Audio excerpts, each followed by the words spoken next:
evidence is available. We're preparing for 156 to be delisted. Workers' Union Nahau is calling for the permanent appointment of community health care workers at hospitals and clinics across the country. The union staged a picket outside the Labour Court in Joburg. It is accusing the Health Department of failing to demonstrate justifiable reasons on why the workers are kept in recurring fixed-term contracts, saying this goes against the Labour Relations Act. The union's president, Mike Shingange.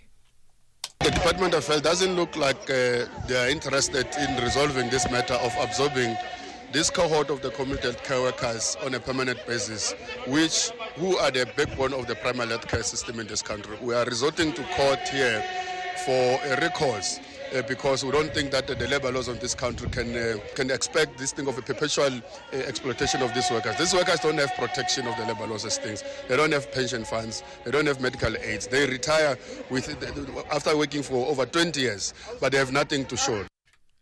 The Mpumalanga government has promised to assist more than 500 families affected by the recent storm that has swept through the province since Sunday.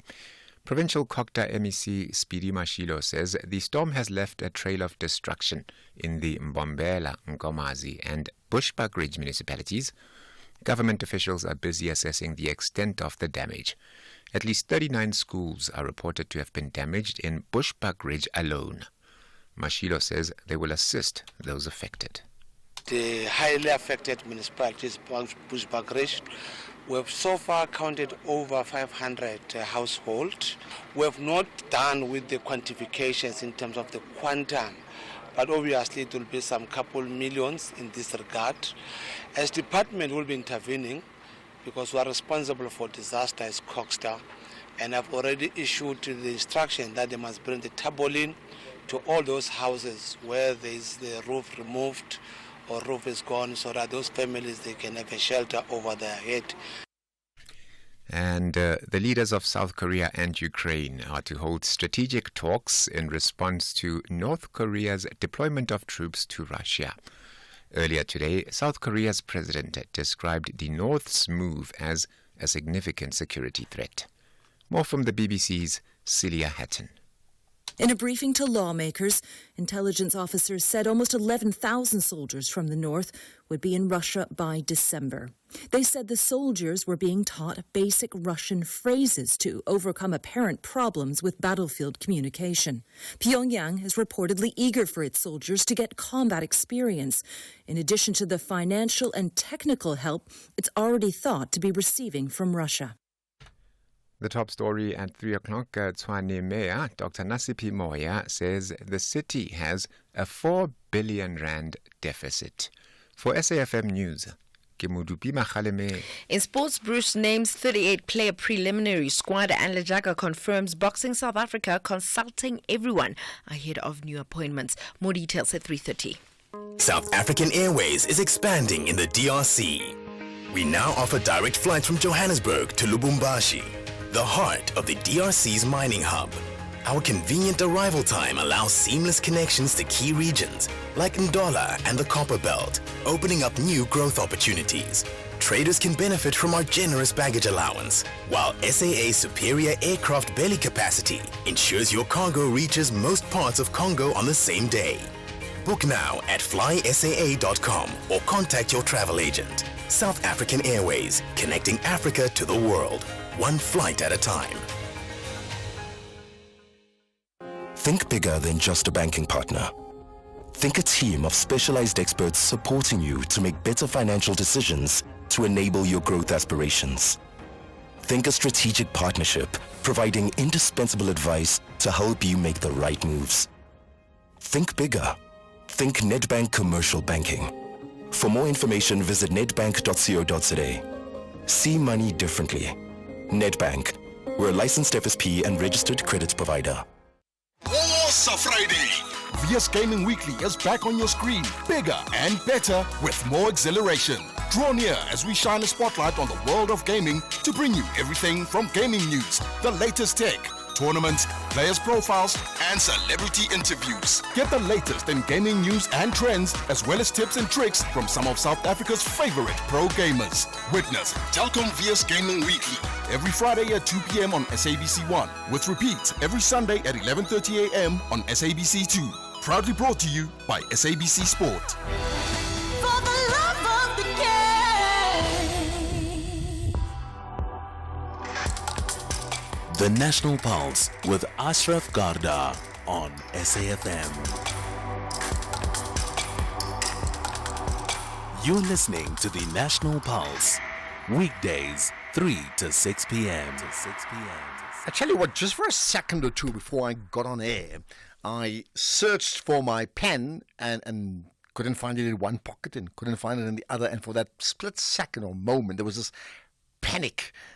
And then I luckily found my pen in my back pocket, which I hardly ever leave there, because if you have a pen in the back pocket and you sit down, you know it's going to squash itself and be just completely destroyed. So I found it. Thank goodness I have my pen in my right hand, because I'm a righty, not a lefty. And that got me thinking just about this. You know, have you been in that situation where you lose your pen in a moment when you require your pen and nobody else around you has a pen, and that sense of utter helplessness and utter hopelessness in those few moments? And sometimes it's never rescued. And in this case, you may say, well, you can make notes on your smartphone as people do nowadays, but it doesn't always work that way. Sometimes you just scribble and make notes on paper like I'm doing right now. Has that ever happened to you? I'd certainly love to know how your experience has gone, because I did feel that panic today. Tell me about it, 086 000 2032, and you can also send us a voice note, 0614 104 107, voice note or text on WhatsApp, that is. Nothing stopping you from posting on social media, on our SAFM Radio Facebook page, as well as on the X platform. Just tweet it out, hashtag the National Pulse, tag me as well, and as always, give us a shout out in terms of where you are listening from, and maybe a pick of where your diary is locked in, as per usual. Love to know. So much to talk about today. We're going to certainly keep an eye on the US election. Do you know it's a week away? Then Hanif Hendricks will talk to us about developments regarding Muslim marriages. Quite significant. There's been this big uproar around the Ballon d'Or Awards, the football awards, the Global Football Awards of last night. But that's not all. There are many other issues we need to be covering that certainly will, as always, drive the National Pulse, and certainly I therefore would love to get your thoughts on what for you are the big issues, because every single day different things drive the biggest issues that we have in the country, right? And this one that we start with is certainly big, and it concerns the former Chief Justice Mogoeng. Now, you may be aware that a while back, in fact, John Sloper, who's had his own issues, remember, he put forward a complaint regarding the former Chief Justice, or the Chief Justice at the time, complaining that now the former Chief Justice conducted himself improperly and unlawfully in the manner in which he handled a complaint against him, that is John Sloper. Now, as a result of all of that, the Judicial Service Commission, well, they've conducted their conduct committee has recommended that an impeachment inquiry into the former Chief Justice must be established. That should be a wow, isn't it? Let's get the thoughts of Modiba Manya, who's an admitted attorney of the High Court. Appreciate your time. Thanks for connecting to the National Pulse. X at SAFM Radio and at Ashraf Garda. Now we do have the guest on the line, and that's Modidima Manya, an admitted attorney of the High Court. Appreciate your time. Thanks for connecting to the National Pulse. Yes, good afternoon, and good afternoon to your listeners. Thank you. I hope you heard some of the intro that I said at the outset. How significant is this, where the Judicial Service Commission, their conduct committee, now recommending that an impeachment inquiry into the former Chief Justice be established? Well, it seems to be quite serious because in terms of process, you lodge a complaint, and the Chief Justice and a smaller committee will look if there is a basis for the complaint. If they think there is, it will go to the Judicial Conduct Committee, which will then make a determination whether there should be a formal investigation into the matter. So it has already gone through the second stage, And the recommendation is that there must be a full investigation into the matter, which may lead to the sanction against the former Chief Justice. Okay, what's the overall backstory to this, so that we can fully understand what actually happened a while back? You know, my understanding of the real complaint is that Judge Trop, as we all know, had issues with his deputy, Judge Goliath, in the Western Cape High Court. I mean, they've not had a very good relationship at all, and working relationship is a matter of public record. But then it seems like there was complaint and counter-complaints to the Chief Justice. Now, for all intents and purposes, the Chief Justice is the supervisor of the Judge Presidents. The Judge Presidents are the supervisors of the judges in their divisions. So Judge Mogoeng happens to have engaged, I think, with both parties, and for some reason, he seemed to have had a prayer session with Judge Goliath, which Justice Trop, as he then was, felt that he was sort of prejudiced, because obviously if him and Judge Goliath have this particular belief in how a matter should be handled outside of the normal process, which he doesn't believe in, then of course he felt that it was improper and probably unlawful, that the problems that were there ought to have been handled in terms of the rules. Okay. What then are the implications of this? I mean, the Chief Justice is not the Chief Justice any longer, right? What are the implications of this? Well, after a judge is a judge for life and they get paid for life, they remain judges. So whether you have retired or you are in active duty, you can actually be sanctioned. You can actually be impeached because you are appointed as a judge for life. So to remain a judge for life, you need to conduct yourself in accordance with the rules. So it's quite serious. But you will recall that I think central to this thing is a conflict between two things, and probably three. One, we know that former Chief Justice Mogoeng has got some strong Christian beliefs of a particular type, and he upholds that and he speaks about it in public. We know what happened with the Israel issue. And I think this is more or less a similar issue where he put his personal religious beliefs above what should be the rules that apply. As you know, we are a secular state. The policy of the government, you don't promote any belief. You have the right to hold a belief, but you can't promote it in the course of your official duties. But in terms of, in this case, using his personal beliefs, and let's say in this case his Christian beliefs, in having a conversation with the Deputy Judge President, Patricia Goliath, I mean, and clearly I'm not a legal person, but to what degree then can the Chief Justice not add value in terms of deliberations? And if he can't do that, then when can he do so? Yes, but Ashraf, you must remember there's this fundamental principle of our Constitution, without fear or favor. And I think the heart of Judge Trop's complaint is not that he failed or succeeded in resolving a problem, is the manner in which he approached it and the manner that he felt was prejudicial to him.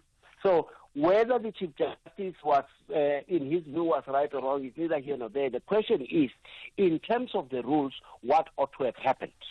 Okay, I hear that. So I think the natural thing people listening would be say like, okay, this happened around 2020. Why has this come up now? I know there's this oft-repeated phrase, the wheels of justice turns rather slowly. Well, I think just to put people at comfort, this complaint and this incident occurred whilst former Chief Justice Mogoeng was active as a Chief Justice. So it's not something that has happened after he retired. But be that as it may, the process takes quite a long time. I think if people remember, the former Judge President Trop's matter goes back almost 14 years ago. And we have this type of difficulties across the system. There are cases which take quite long to start, quite long to finish. So we do have this efficiency issue. I'm not sure what exactly is the cause of the delays in the investigations by the JSC, which is very concerning because, the confidence of the judiciary is also dependent on the efficiency of the judiciary. The JSC is part of ensuring the efficiency that if, for instance, we have a judge who has committed serious misconduct, he shouldn't continue to preside. The matter should be resolved as soon as possible. That's an interesting one because I know even today, Section 27 at the Pretoria High Court petitioning against the NPA to speed up, the NPA officers rather, pushing them to speed up the issues about the Life Esidimeni trial, which is a separate issue completely. But, it's again that issue of the wheels of justice. They must be seen to be doing it and very, very quickly, right? What then for you happens next? Well, what will happen is if the matter goes to the conduct tribunal, he will be charged, and he will then, they will make a determination, like in the case of Judge Sope. And if the finding could be that he's guilty, but the recommendation of a sanction could be a warning or whatever sanction, or if they find it to be gross, and in any event, most of the matters that go to the conduct tribunal are gross misconduct. Okay. So there could be serious implications. I understand. Just the last thing, going back to the point about he can't be stripped of anything because he's a judge, but I suppose if he's impeached, that may have implications. What's the worst thing that could happen to former Chief Justice Mogoeng Mogoeng? Look, I think in my view, whether he's impeached or not, I think Chief Justice, as a judge, you want to continue to be held in high esteem, And I think that alone is a punishment, because I'm not sure how many people continue to regard former Chief Justice Mogoeng in high esteem because of this type of things that should not even be. But the worst that could happen to him is that he could be impeached for this conduct, which means he will be removed as a judge. Okay, let's leave it at that. Let's see what then plays through, right? Appreciate your input. That's Modidima Mania, an admitted attorney of the High Court. That is such a fascinating story. Well, it's fascinating, it's intriguing. It's got all the ingredients, of the type of plot that you would watch on should I say, Days of Our Lives? Well, it's that sort of thing, isn't it? What do you make of all of that? Give me your thoughts. 086 000 2032. That should certainly get your pulses racing, I would think. And to connect on, voice notes, you can send me a voice note, 0614 104 107. Same number if you wish to text us as well. And you know the story as well. Social media, Twitter, Facebook, you certainly can comment. We will certainly pick it up. This is the National Pulse. Coming up next, the U.S. election. The reality is that 90% of South Africans don't save enough for retirement. This National Seniors Month, why not be part of the 10% who do? Choose an interest rate of up to 11.7% after 60 months with a Nedbank Electronic Optimum Plus account. Anyone 55 and over can open one on the Money app in less than 2 minutes. Go to nedbank.co.za for more info. See money differently. Nedbank. We're a licensed FSP and registered credit provider. T's and C's apply. Andile, the CEO of a multinational corporation, is driving home with his daughter. Dad, why is the tooth fairy so stingy? Stingy? Well, she makes sure everyone gets something. Does everyone at your company get something? Yes, they're covered by Old Mutual Corporate's employee benefits. Even Abdul? Of course, he gets retirement benefits. And Sisampo on that big machine. She gets group risk cover if that big machine hurts her. Wow, that's amazing, Dad. Visit oldmutual.co.za/employee benefits and go from questions to solutions for your employees with Old Mutual Corporate. Old Mutual Life Assurance Company SA Limited is a licensed FSP and life insurer. T's and C's apply. Ayo, what's up? Unomfundo Yegani, real name, no gimmicks, and Nkulunkulukazi, the Queen God. Don't forget to cash back to the city this Saturday at 8 p.m. only on SABC1. Angege Baskone, dog. Next. For all the hip-hop heads, check out the Back to the City special, Saturday 9 November at 8 p.m. only on SABC1.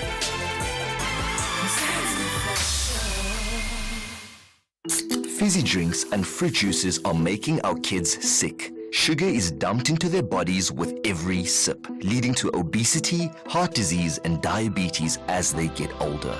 We need to protect our kids from all sugary drinks. Demand a stronger health promotion levy now. Sign the petition on heala.org. That's HEALA.org. You are listening to the National Pulse with Ashraf Garda. Right, let's get to the Global Watch now. And of course, there's been an election in Mozambique. There's another one coming in Botswana. But there's another election that's thousands of kilometers away. But for many people, it probably may have the biggest impact because of what they do internally has a huge impact on what happens externally. What's that story about if the USA sneezes, we all catch a cold? Something along that line. So the US election comes up just about a week from now. So what's the deal? What's going to happen? What should we be looking out for? With me is Professor Scott Lucas. We've chatted before. He's the Professor of U.S. Politics at the University of Birmingham. Appreciate your time, Prof. Lucas. Thanks for connecting to the National Pulse. Oh, it's such a pleasure to be here with you. Thank you. Right, so just about a week to go, right? I suppose the obvious question to most people is like, what's the end goal here? What's going to happen at the very end? I don't know. if I knew, I'd be at the bookies right now rather than talking to you. With respect, because it's a toss-up election. Yeah.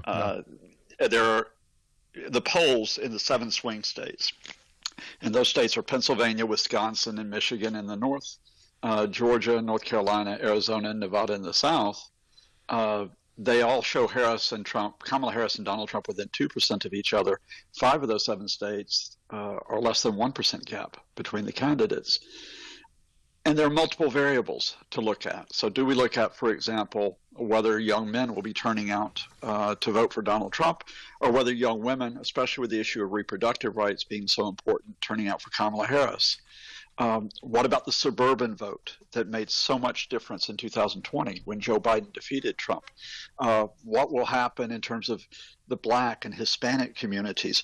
Will Arab Americans sit on their hands or turn against the Democrats because of the Gaza issue, which could be influential in a state like Michigan? So, you've got all of that in the mix, and then you've got the distraction of the polls, where because everyone just keeps chasing polls, they're not paying attention to the issues here. So at the end of the day, will it be the issues or will it be the spectacle that decides this in the last week? So typically then, I suppose in the absence of being accurate in predictions, one does look at trends in the past, right? So typically, are U.S. elections, therefore contested in terms of a policy or in terms of personality? Well, I think the 2016 election was quite clearly one where Donald Trump's spectacle, carried him to victory in combination with a disastrous campaign by his opponent, the Democrat Hillary Clinton. Issues barely got a look in during that campaign. Instead, it was, for example, Donald Trump, the revelation of him, sexually assaulting women or harassing women. It was him stalking Hillary Clinton across the debate stage, and then it was all about her emails, that the Russians had hacked. 4 years later, because of the pandemic, I think that changed the election where people had to pay attention to some issues. They had to pay attention as to whether the government had been negligent over health care and over public safety in the midst of that pandemic. And I think that sort of tipped this to the Democrats, where you had one of the highest turnouts in recent American history. So here we are in 2024. The Trump spectacle still goes on. I mean, a very dystopian spectacle, a very dark spectacle, but one that can grab headlines. You have Kamala Harris, who I think is running a much better campaign than Hillary Clinton did in 2016, trying to get the issues across, but struggling to be heard because you've got this damaged U.S. media system. And that's why I can't predict which way this goes. All I can say is that we need to be prepared. I think with Harris, if she does win, I think you still have the adults in the room. You still have rules of the game. You must be very honest with your listeners. If Trump wins, I think his threats, all the way to threatening using the military against enemies within, his threats to deport millions of people from America, and his unpredictable foreign policy will mean that we really have to be prepared for some very damaging times, both for America and for the world. So that's if Trump wins. And if Kamala Harris wins? I think you're going to get continuity. And we can debate a lot of issues regarding, the Harris-Biden administration. I think, for example, I'm a very big critic of what the U.S. has done in the sense of allowing Israel to carry out the mass killings in Gaza and now in Lebanon. But I do think that there's an element of responsibility with Harris, especially on domestic issues. I think you will have, addressing the economy with some sense of what is happening there. And the U.S. is actually doing quite well economically, contrary to what you get in terms of the media chatter. Mm-hmm. Inflation is way down. The GDP growth rate is steady, about 3.5%. The Harris administration would continue to try to deal with the immigration issue by, for example, remember at the start of the year, passing the border security bill with the Republicans, a border security bill that was sabotaged by Donald Trump. And I think also, and this may be the key, at least for me as a person, as opposed to being an analyst, I know the Harris system would observe the rules of the U.S. system. I know that Donald Trump will try to tear down that U.S. system. It is in Project 2025, which is this 900-page blueprint his supporters put out. It's in all of his statements that he wields power not for America or for the system. He wields it for himself. Mm-hmm. And as chaotic and incoherent as he could be, he still could cause damage by doing it. So would you then say, as a person and not an analyst, that Kamala Harris is either the best of the two options or the lesser of the two evils? I think Harris is actually a pretty good candidate. I mean, first of all, I think the Biden administration has been the most significant since the 1960s in America. Not that you would know it from some of the media coverage, but if you talk about the infrastructure bill, if you talk about the coronavirus relief package that we needed to get out of the pandemic, if you talk about the CHIPS Act for technology, you talk about pursuing the green economy through the slimmed down version of what was called Build Back Better. If you talk about all of that, that was significant. If you talk about dealing with key issues such as Russia's invasion of Ukraine, they've been on the mark for that. So I think Harris has run a pretty good campaign. She's energized a lot of people in America, especially a lot of younger people. But I think beyond that, I just have to be honest with you, listeners.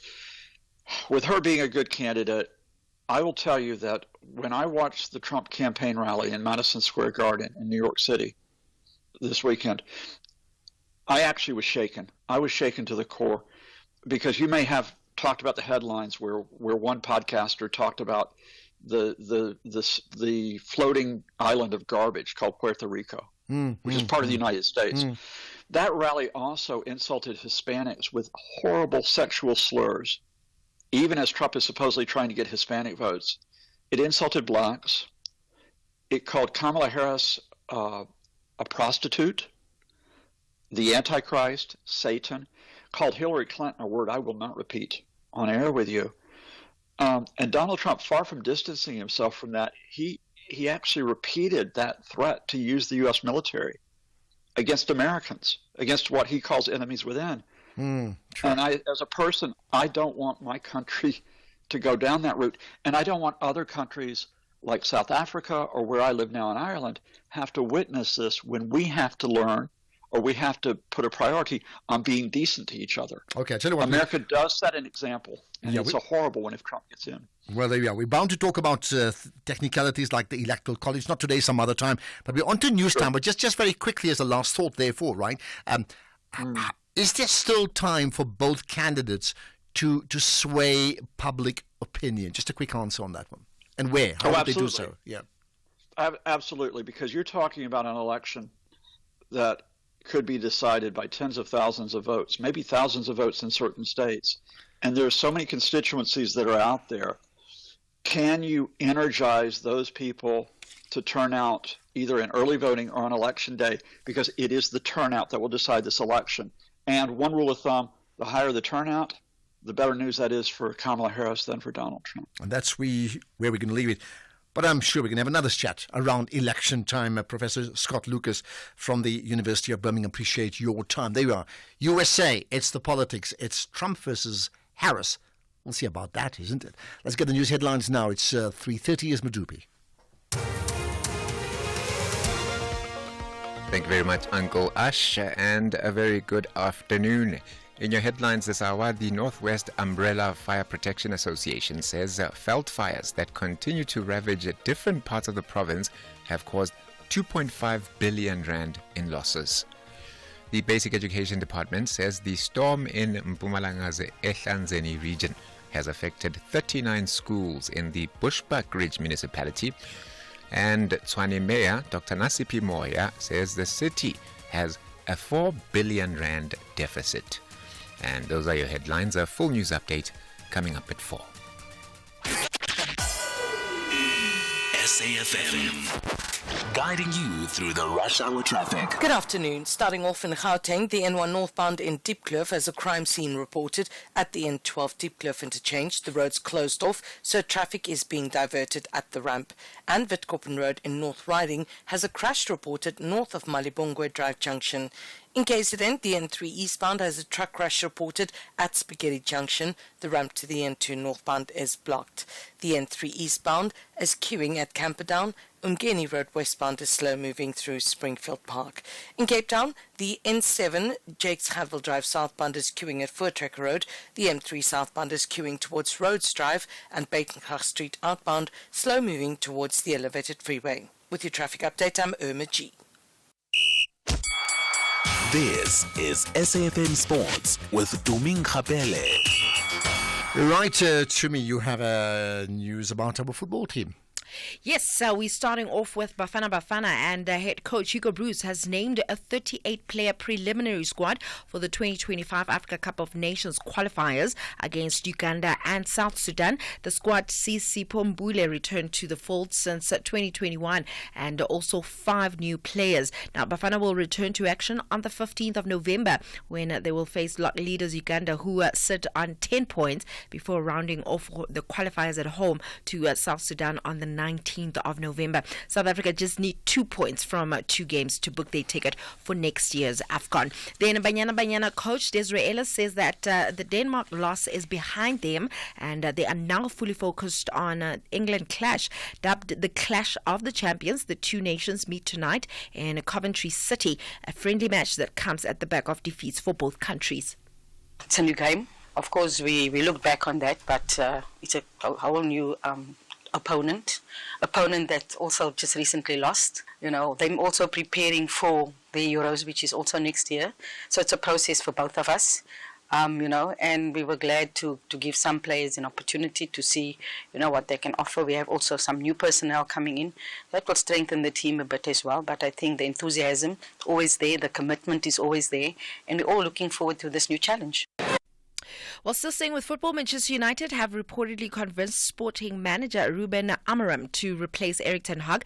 The coach has agreed in principle to take the job, and United are now negotiating compensation package with his current club Sporting, which would cost around 10 million euros. So we'll just keep a close eye on that one. But then moving on to boxing, the nominations for the new Boxing South Africa board closed this past weekend, with the acting Boxing South Africa CEO Tolele Jaka saying that they have reached out to all stakeholders in the sport, including the National Professional Boxing Promoters Association. Check. I think the attitude of the new Minister Mackenzie, and he is on record saying this, is that he wants to reboot the sector. There's been wounds in the past. People have been hurt, others have been disappointed, and you must be mindful of those realities and those feelings. You need to create a space to work with everybody. Don't look for reasons to exclude others. Look for all reasons to include everybody, and ensure that what you do is transparent and you do it with the best of intentions. And I think people will read through your intentions and they will come on board. So we have started to talk to every other person that is aggrieved, and the attitude is that they're all looking for what's best for boxing, and they also need to see the stability of boxing, which means they need to see Boxing South Africa that has a board, that has senior management, and that is able to do its job, which is to regulate and administer the sport of boxing.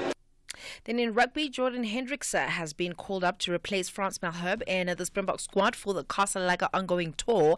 Hendricks has started his first and only test against Wales in London in June in the Boks opening match of the season. Now, Erasmus says that he chose a backline player because there is enough depth among the props at this stage in the group following the call-up of Wilco Louw, who has joined fellow front takers Thomas du Toit, Vincent Koch, Ox Nche and Gerard Steenkamp in the squad. In motorsport, McLaren have reportedly told Lando Norris that he has no need to change the way that he drives in the Formula One title battle with Red Bull's Max Verstappen. The Briton, often his own harshest critic, had told reporters before Sunday's Mexico City Grand Prix that he needed to make changes to fight at the same level as his championship leading rival. Now, Stella said that after Norris finished second in Mexico with Verstappen sixth and twice punished for tracks incidents with McLaren driver, that Norris should just keep doing what he does, and perhaps he might just end up winning this one. On that note, it is a wrap from my side. However, before I go, Ashraf, did you get to watch the Ballon d'Or yesterday? No, I didn't, because I was moch, let's put it that way. Tired. And then once I woke up, I just checked the results, and once I knew the results that I was looking for, not looking for, that's just like, okay, I'm done. Yeah. It's unfortunate. But what happened? There were issues. Yeah. Well, our man didn't win, firstly. Yes, that's the first one. That it's unfortunate that he didn't win. However, it was great just seeing him there walking on the red carpet and being interviewed, obviously saying that he wants to inspire other South Africans. He did have the smartest suit in town. I don't know who did the the black the tux, but embroidery with the white sort of cord work. He looked good. Yeah, I mean, I wonder who the designer was. Please tell us. Let's give a shout out. I mean, at least that's a champion, don't you think so? But then obviously the one big note is the fact that Real Madrid boycotted the Ballon d'Ors because, according to them, they felt like Vinicius Jr. is the one that is going to walk away with it. However, they found out, and this is reportedly through social media, which was the first question that I asked when they said, or when I read that Real Madrid is not going to the Ballon d'Or because they feel like Vinicius Jr. should win it. Do they let the winners know before the awards? Like, they obviously don't. No, they don't. They're not supposed it to. Obviously right? got leaked, and I think the editor of the whole the magazine that runs it and overall Ballon d'Or effectively said he was asked about it. I see that, but he refused to say anything. So anyway, bottom line, they got wind of it. And also, another question is that Rodri from Man City is the one that won. What is the criteria for one to win a Ballon d'Or? Because a lot of people felt like Vinicius Jr. should win, and obviously Real Madrid not going. From my understanding, even Nike was planning on doing a shoe for Vinicius Jr. And after he had supposedly won yesterday, there was going to be like an after party or a function for him. So unfortunately for him, it didn't work out. You mean Nike? And also, you mean Nike just didn't do it? Okay. They just didn't do it. And also another question is that does it mean that Real Madrid are just sour losers or What do you think? Oh, there's a big pause. I want to know the criteria. There's a big pause. Listen, whether you know the criteria or not, they're competing for that award every year. Real won Team of the Year. They didn't say no to that, although they were not there. Did they refuse the award? Even their coach got Coach of the Year. But did they refuse the award? Of course not. So then what's the problem? In fact, we're going to talk about that, I believe, around 20 past 4, right? Yeah. So let's have another conversation on the Ballon d'Or and the do's and don'ts around that, right? More sport in an hour. Muvhango returns for an explosive new season on SABC2. A renaissance of new beginnings, intrigue, and drama with old enemies and new characters. Catch the rebirth season of Muvhango every Monday to Friday at 9 p.m. on SABC2 or stream it on SABC Plus. Muvhango, ukovela panda. SABC2. If you think you cannot afford a lawyer, think again. Clientele Legal has made professional legal services affordable for you. Whether it's a civil, criminal, or labor-related matter, we have a nationwide panel of attorneys standing by to assist you.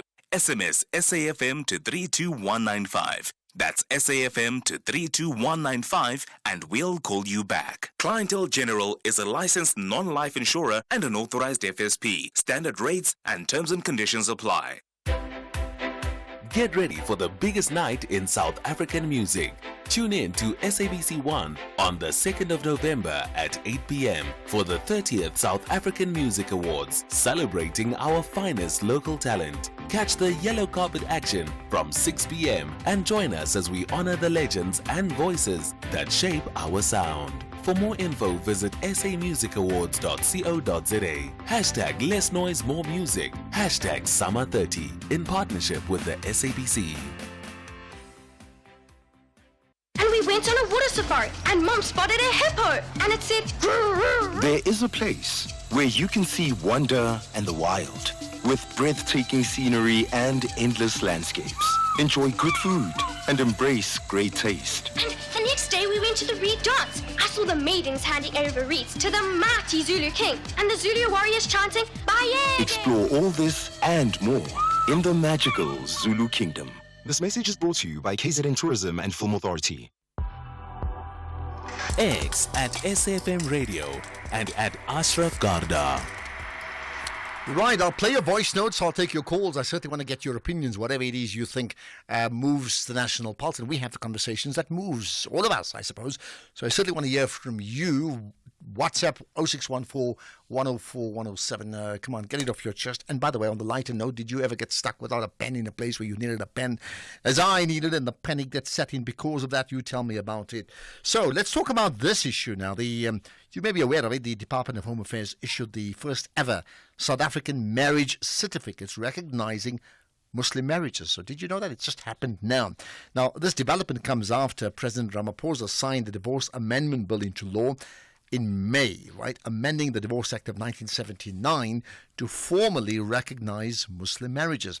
Right, how significant is this? Hanif Hendricks is with us. He's the leader of the Al Jama'ah Party and also Deputy Minister of Social Development. I should say Deputy Minister Hanif Hendricks, appreciate your time. No, thank you very much. I just want to put into context the Divorce Amendment Act that you mentioned. That particular Divorce Amendment Act has a definition of what a Sharia marriage is.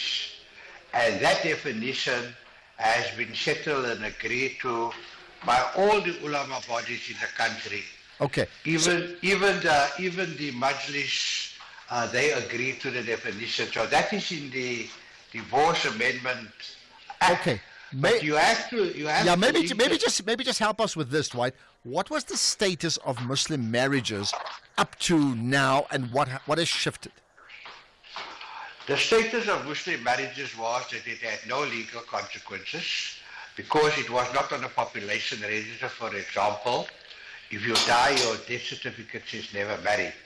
And that has severe consequences for Muslim women who want to access the benefits that are entitled to in terms of the Sharia. And it also was disadvantaging children born of a marriage that was not recognized as a valid South African marriage. So would you say up to now that if a person was married according to, let's say, Muslim law, they would still be required to get, let's call it, court married for that to be officially recognized in secular South Africa? You're saying that's changed now?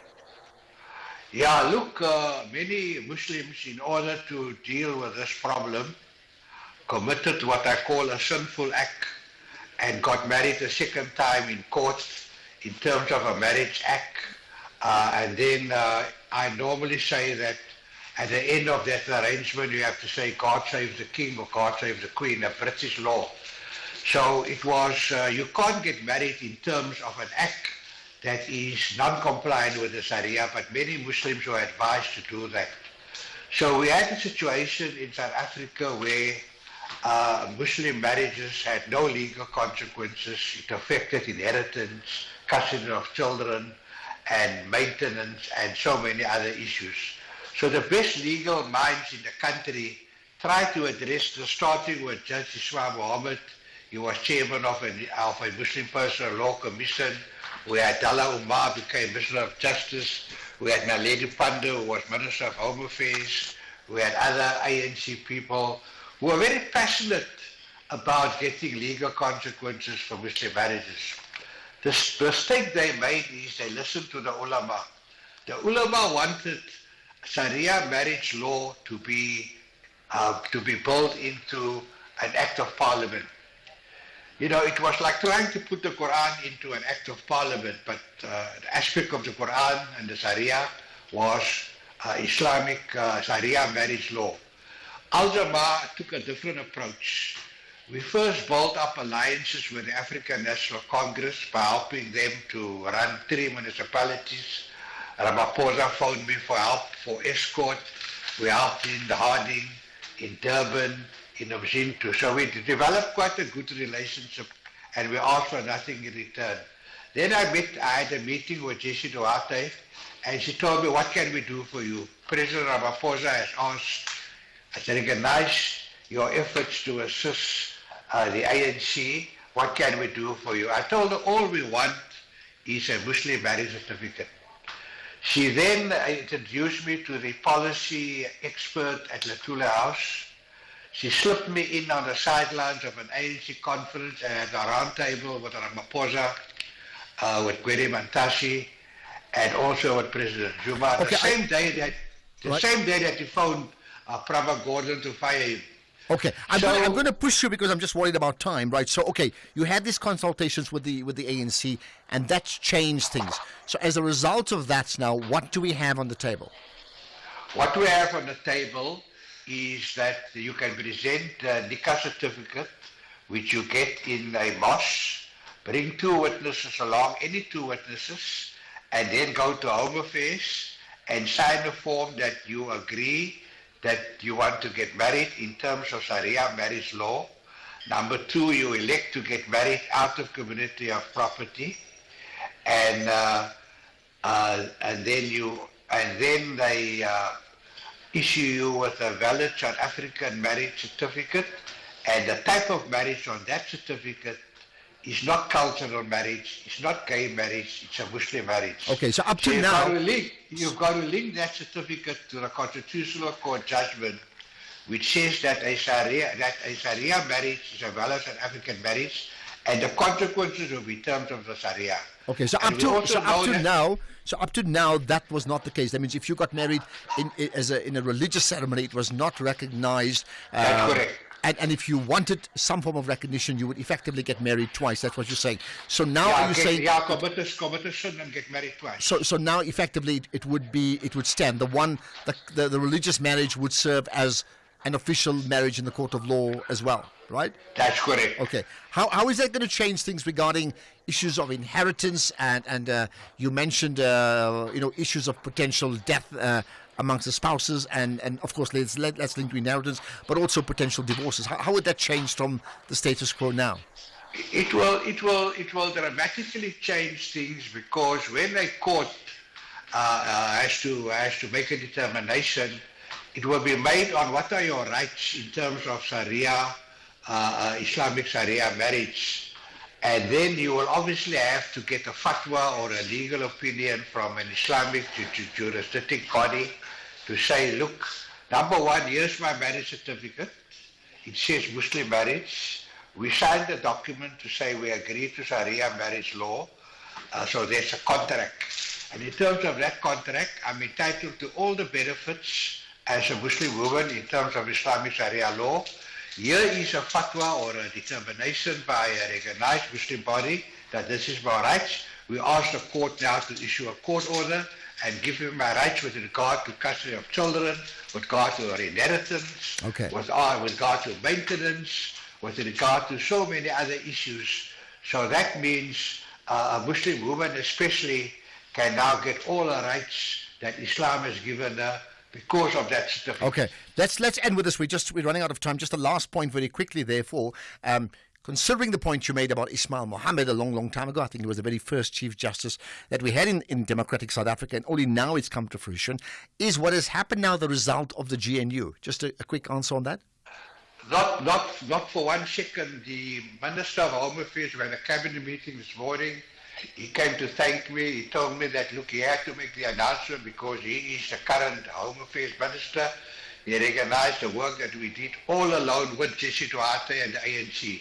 So the two political parties that were involved is the African National Congress, because they piloted everything during the 6th Parliament, and we cut the deal, and it's just a question of admin that it was only possible to print the first certificates last week. Okay, got that. Hanif Hendricks, appreciate your time, leader of the Al Jamaa Party, also Deputy Minister of Social Development. Thank you for connecting to the National Pulse. Whatever your need for a personal loan, choose a bank that's best for your loans. Nedbank offers loans of up to 400,000 Rand at the best possible fixed interest rates. And there's more. Open a My Goals Plus or My Goals Premium account and you could enjoy 200 Rand cash back every month for the duration of your loan term. That's up to 14,400 Rand cash back. Visit nedbank.co.za to apply for your tailored personal loan. See money differently. Nedbank. We are a licensed FSP and registered credit provider. T's and C's apply. Southern African Queens are back on the battlefield. 14 teams will tackle each other in the search of the ultimate glory. This is the HollywoodBets COSAFA Women's Championship 2024. Witness the great contest by regional football queens from 22 October to 2 November 2024. Live on SABC Sport on DTT Channel 4. Also available everywhere for everyone, always on SABC Plus and SABCSport.com. For the love of the game. What a day. Time for that face mask. Leave the face mask on for 2 minutes. 2 minutes? That's not even enough time for it to work. I can't even send an email in 2 minutes or make a cup of coffee. With Santam, 2 minutes is enough to insure your car online. When you're fully protected with the expert insurer, you're free to live in the moment, not in the worry. Santam. This is freedom. Santam is an authorized FSP, a licensed non-life insurer and controlling company for its group companies. The National Pulse with Ashraf Garda. Right, we'll be chatting to Ian Cameron in just a moment or so about something significant regarding the police service in this case here. Let's talk about something we touched on just now. Afternoon, Ashraf and listeners. Chief Justice Mogoeng sounds like a very interesting movie. I'm not interested. I don't care. What I'm concerned about, what I care about, is our failing judiciary system. It takes forever to get justice for the ordinary people of South Africa. Mind you, the ordinary people of South Africa do not even have the means to approach the courts, do not even have the education to approach the courts. I am talking wherever ordinary day people have to get justice, it is a hurdle. CCMA, Labour Courts, the judiciary, everywhere. A matter will take 2 days to discuss. We wait for years and years to hear an outcome. I'm concerned about those things. Okay, there we are. Get the judiciary or judicial services sorted out. Maybe that's a pause because that's in many ways it's sort of linked to what we're talking about now. Now, the Parliament's Portfolio Committee on Police has recommended lifestyle and skills audits for the senior management of the SAPS, South African Police Service, to ensure a fit-for-purpose service that is responsive to current and future needs of the SAPS. So with me is Ian Cameron, Chairperson of Parliament's Portfolio Committee on Police. Ian, appreciate your time. This sounds significant. I suppose it is, right? Yeah, it is difficult. I don't think it's something that will happen overnight, but it's really good and positive to see the way that it was adopted with open arms in the Portfolio Committee last week. I suppose the big thing even now is what would be the end goal? I mean, what's the status in terms of senior members of the South African Police Service right now, and how would you like to see this play out if your plan works out accordingly? Well, I think the discussion actually arose from from SAPS's original indication that they need to do some kind of an in-service training and upskilling of station commanders in the South African Police Service, because the Auditor General found that their reporting and feedback and record keeping wasn't up to scratch. And then the committee discussed it, and we said that there's no use in trying to fix those challenges on ground level if we're not fixing the really major issues in terms of leadership at the top. So it arose from that, and so I think the important thing is to focus on probably the top 30 or 50 and start there and work through it. If we fix the top, it will definitely siphon through to the bottom. Does that suggest that, in fact, fixing the top means the top has been broken? And maybe give me an example of what type of broken are we talking about? Yeah, so I don't think everyone, obviously. I mean, there are really great people in SAPS's management as well. So it would be unfair to say everyone. But unfortunately, I mean, we know that over the years, people have crept in and slipped through the cracks that aren't necessarily, skilled to be in specific, especially the more specialized positions. 2, that might have been appointed due to political affiliation. And unfortunately, 3, have been linked to all of the first 2 and possibly allegations of corruption, or not worse, not just allegations. So it obviously leaves a whole lot of loopholes for other criminal activities to either go ahead unabated on the outside, and it obviously opens up the door for criminal elements inside the South African Police Service to be able to flourish. And this, unfortunately, includes both the Hawks and SAPS. And it makes it difficult for the majority of officers who are good people to do their jobs effectively. I mean, do you have either anecdotal or empirical evidence that that's been the case? There's been infiltration of criminal elements very intentionally within the police service? Well, to directly say criminal elements without it doing damage to an investigation is probably risky, but I can give you a good example. I mean, recently we questioned the promotion of Major General Mboto in the Hawks, that they wanted to, and that they are busy promoting to Lieutenant General from being Major General. And it's as though, if we look at his cases, apart from disciplinary matters, he was involved with, covering up or assisting to keep someone away from arrest that was on the Interpol red list. Very senior, high-level organized crime kingpin that were held away from police that needed to arrest them.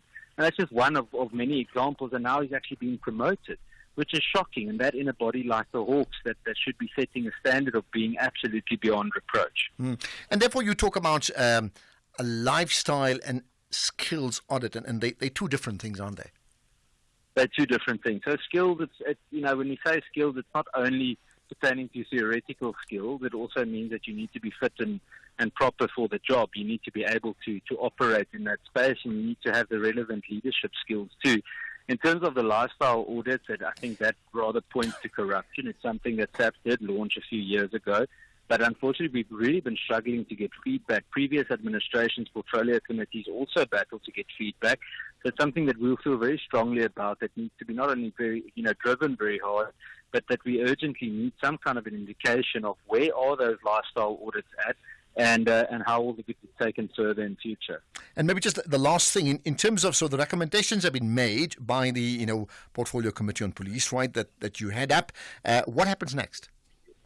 Well, next it has to be tabled in Parliament. It needs to be adopted in Parliament. So it's been adopted by the committee. I think it will be tabled within the coming 2 to 3 weeks, if not even sooner. But after being tabled in Parliament, it can become a resolution of Parliament. And obviously it's something we'll engage with the Police Minister and his team with. I must really commend the Police Minister for the way he's been engaging with all the different stakeholders, and look forward to building constructively with this. And it mustn't be seen as antagonistic to the police. It should be seen as a way of us taking hands to better the service provided to South Africa. Like I was going to ask you about whether the police unions may just feel a need to respond to that, but don't answer that for now. We'll certainly take it one step at a time. Then Cameron, chairperson of Parliament's Portfolio Committee on Police, that in the light of what has now come through, recommendations made by that committee for a fit-for-purpose service that includes a lifestyle and skills audit. Let's see how that goes.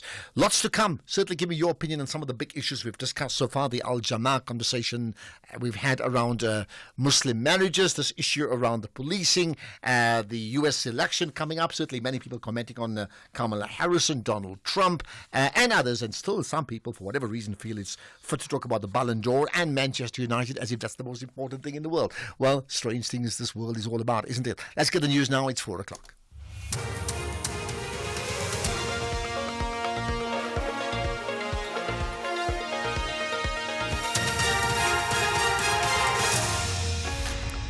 Thanks, Mr. Garda. The top stories: veld fires wreak havoc in the northwest and Tshwane in dire financial straits. A very good afternoon. The Northwest Umbrella Fire Protection Association says veld fires that continue to ravage different parts of the province have caused 2.5 billion rand in losses. A farmer died this past weekend while 3 employees were admitted to hospital. They were reportedly trying to put out a fire that was ravaging farms outside Khunotswane village near Zeerust. The association's Eric Stocher says non-compliance by government authorities, communities and private businesses worsens the situation. Wildfires have destroyed lives, homes, livelihoods, critical infrastructure and food security. They have also devastated biodiversity, including endangered species and fragile ecosystems. The economic impact of these fires is significant, with losses to agriculture, tourism, and other sectors. The future of the Northwest Province hangs in the balance. It is imperative that the government takes decisive action to address the fire crisis and protect lives and the livelihoods of its citizens. These locals say they fear for their lives. This fire was raging the whole night and on Saturday during the day and spread to other camps. Even last year, we experienced the same thing. One woman died due to veld fires. Now it's our son who is now in hospital and others. The Basic Education Department says the storm in Mpumalanga's Ehlanzeni region has affected 39 schools in the Bushbuck Ridge municipality. Grade 12 learners from Godibe Secondary in Rolla have been relocated to a local church in Agincourt to enable them to write their final exams. The department spokesperson Elijah Mhlanga says a learner has also been killed during the hailstorm. But where we are now, we are counting about 39 schools. Unfortunately, we lost a learner as well, a grade 8 learner. We also experienced some disruptions when it comes to the academic program. Yesterday at Godide High, we had to turn back the grade 8 and grade 9 learners because the roof there was also blown away, and we needed that space for the grade 12 to write their examination, so we could utilize the rooms that they have there. But we have since today relocated those learners in grade 12 to the nearby church. Tshwane Mayor Nasipi Moya says the city has a 4 billion rand deficit. She addressed the media in Sandton together with Gauteng's Finance MEC. This follows their meeting where they discuss the municipality's finances and their impact on service delivery. Moya says they have a plan to accelerate their capital expenditure. In a way that we have an ambitious target of achieving a funded budget in the next few months. And whatever we're going to do in terms of the commitments we're going to make on the side of the expenditure, on the side of revenue generation, it must talk to this ambitious target of getting a funded budget in the first time in a couple of years. So that's the first thing that this administration has made a firm commitment on. And one of Belgium's biggest drugs trials has ended with lengthy prison sentences for gang ringleaders after police cracked the encryption apps that they used. The case saw more than 120 defendants tried, including people from Belgium, Albania, Colombia, and North Africa. Belgian authorities have portrayed the trial as the latest blow delivered to drug smuggling gangs. The BBC's Danny Eberhard. The two longest sentences, 17 and 14 years respectively, were handed out to an Algerian man and an Albanian national whom prosecutors said were the ringleaders. The Albanian, Eridan Munoz Guerrero, had admitted his guilt. "I played and I lost," he told the court. Key evidence and leads were secured when investigators cracked two encrypted messaging services. This revealed how the network shipped cocaine and cannabis in containers into Antwerp and other European ports from South America and Morocco. The top story at 4 o'clock, the Northwest Umbrella Fire Protection Association says the veld fires that continue to ravage different parts of the province have caused 2.5 billion rand in losses.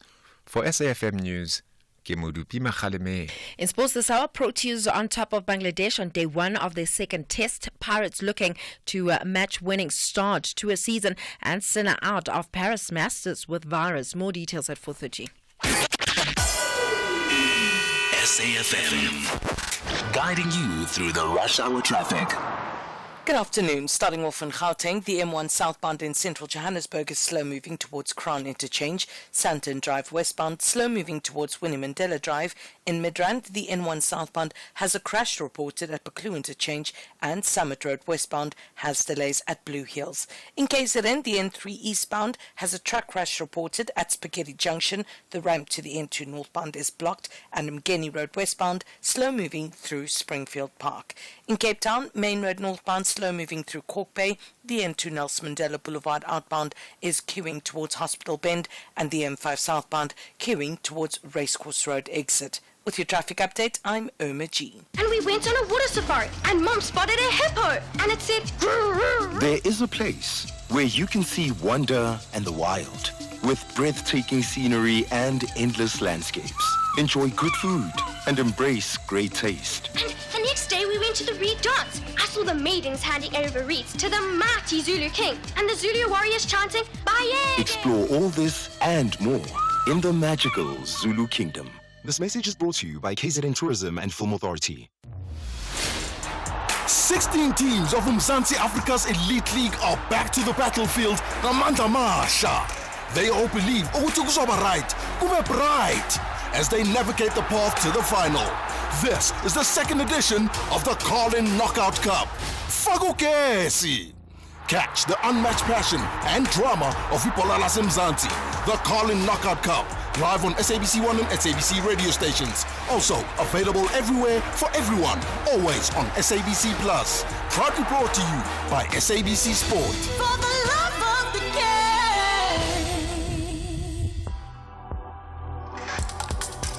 The National Pulse with Ashraf Garda on SAFM. You're listening to the National Pulse, weekdays 3 to 6 p.m. So, one of the things that I did when I was overseas, I'm talking about, Canada, London, Toronto, Montreal in particular, is awaiting, the changing of season, which is reflected by the changing of the leaves. And, that's why they call it the fall in North America. And the leaves change from green of the summer to rusty colors. And it's quite magnificent, right? Now, having said that, because of global warming, it sort of happened 2-3 weeks late, which means we missed the magic, the beauty of it. And I see pictures of it now that I'm back home in South Africa. But I'm just saying that because for people who live in the cities of Johannesburg and Pretoria, the Tshwane region, we'll be aware of the jacaranda trees that certainly brings magic to our landscape for the next few weeks. I think it's got maybe 2 weeks or so to run. It runs for about a month every time around this year. And I can tell you now, in terms of what it brings to cities, or these two cities, right, it is just absolute magic. Both if you live in the streets in the suburbs and then you have an aerial view, and there are many people who have these aerial view pictures around it. So here's my thoughts to you.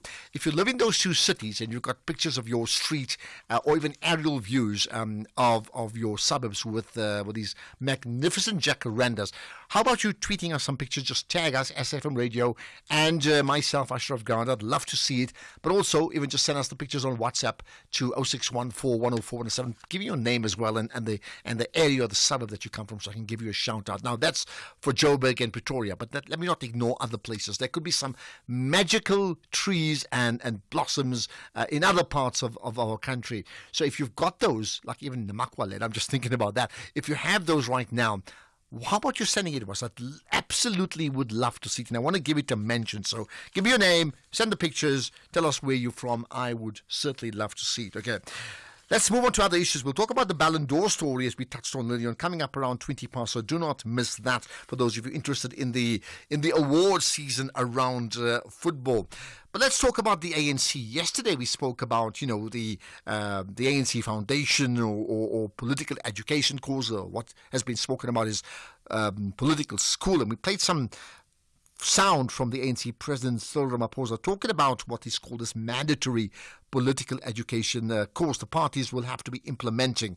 Certainly, current and new ANC members, I understand. Okay, so let's find out more about the actual curriculum that we should be talking about. Steve Letsika is with me, the ANC NEC member. Steve, appreciate your time. Thanks for connecting to the National Pulse. Good afternoon, Ashraf, and to the listeners of SAFM. Thank you for the invitation. Much appreciated. Like, you've got the hard work of explaining some of the nuts and bolts around the curriculum. Like, what's going to be covered here?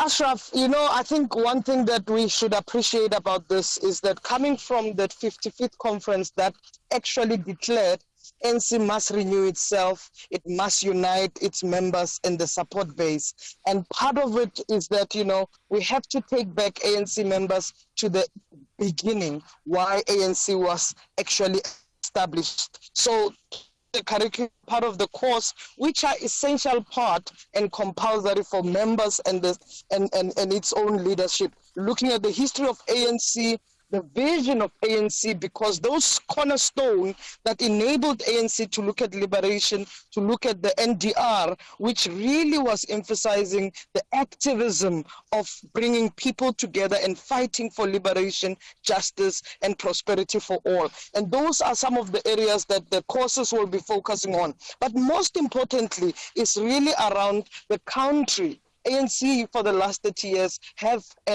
been in power, and right now, coming from these elections, we are part of the government of national unity. But we have to understand the country, its population, but also the world we live in, to look at the geopolitics, and including some of the dynamics of what is happening across the world. The Constitution, which is a fundamental part of what we have fought to contribute and to architect. So we're going to look at the Bill of Rights, where we need to consistently protect and promote those rights and make sure that we do not squander any of the rights that are enshrined in the Constitution. And part of it is looking at protecting the democratic state as well as democracy as its own, and as we see what we do. But also last one, which is quite key, is the responsibility, the ethics and the leadership of ANC members, how ANC members must carry themselves. Well, I mean, that last part is perhaps the most important one, because I see, David Makura will head up the political education of the ANC, right?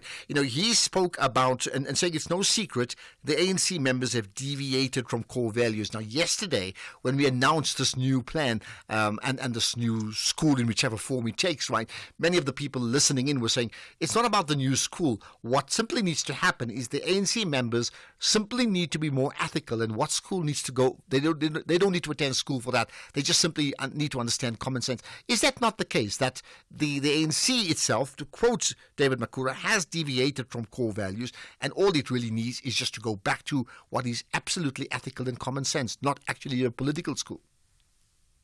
Well, we have to appreciate, Ashraf, that often even when you have the best kind of rules, the best kind of guidance, those must be implemented and executed by individuals, and particularly members. ANC members voluntarily associate itself with the ANC, and those ethics and rules that often members find themselves deviating have to be observed, and if not, you have to really account for why deviating, and that's where we are going back to the drawing board. So those rules must be adhered to. And those are some of the things when we say renewal, we will not negotiate actually expression of ethics and expression of rules that must find itself in there. And all of us must recommit. When you sign into the ANC as a member voluntarily, you must represent ANC and its principles for what it stands for.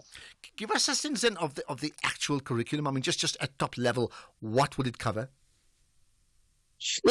A lot of it that has to be covered really is looking at members' way of acting, or members' way of really representing the organization.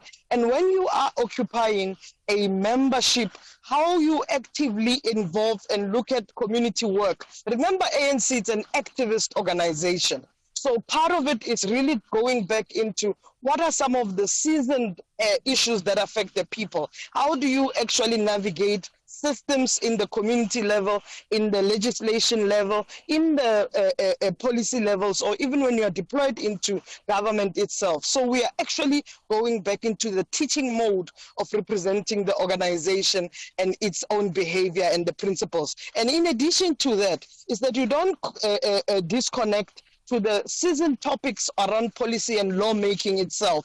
And part of it is really making sure that it aligns its clear commitment to the national democratic revolution that we consistently stand for. So the curriculum itself, it's actually embedding the education, it's embedding the behavior of the individuals. Okay.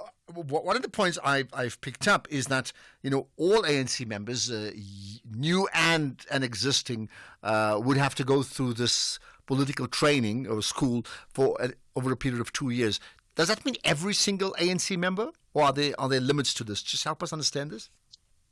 No. In fact, everybody, including us, it started with us over the weekend. You would understand that not only was it a launch of a school, but also the fact that we had all National Executive Committee members, Provincial Executive Committee members, and its own leadership, and also the regional executive members joined into actually understanding how the curriculum will be implemented. And what will be happening, 300 trainers will be conducted by the team that is led by Comrade Makura. And from then, there will be rollout to the branches across the country. All the branches of the ANC and its members must undergo this. But at the same time, what will also happen is those who wish to be joining ANC as a liberation movement will also undergo this training. So this is a compulsory for all ANC members, including its leadership. Okay, one of them I understand, and this certainly jumps off the page, is, and I'm quoting Makura saying, everyone who wants to join the ANC now must write a letter of motivation explaining why they want to join. I mean, surely in a time where there's been falling numbers and failing numbers of the ANC, certainly during election time, surely you'd want to just take on whoever you can get. Sifting through the process of motivation is like a job application. I'm trying to understand the practicalities of that. Ashraf, every organization have got rules. Ours is the Constitution, and we are not deviating from the Constitution. When you take oath to stand by this Constitution, you stand by it by ensuring that you are actually committing to the rules and the ethics of it, including the guidelines of it. But what now this allows us to do is that the kind of caliber ANC members must attract must actually demonstrate that I am prepared as a member, not only just to voice and to be a card-holding member, but also to represent and stand as an active member. So you need to demonstrate that this is what you are willing to do for the organization, but this is also what you are willing to do for the liberation of South Africans. So it's quite important that those rules of the organization are adhered for. Every organization has got rules and we must stand by them. Okay, so that deadline in terms of, completing this curriculum is a 2-year deadline ending 2026 end of it. So what happens if people miss out or can I say fail to submit whatever is going to be required for them to submit? What happens next?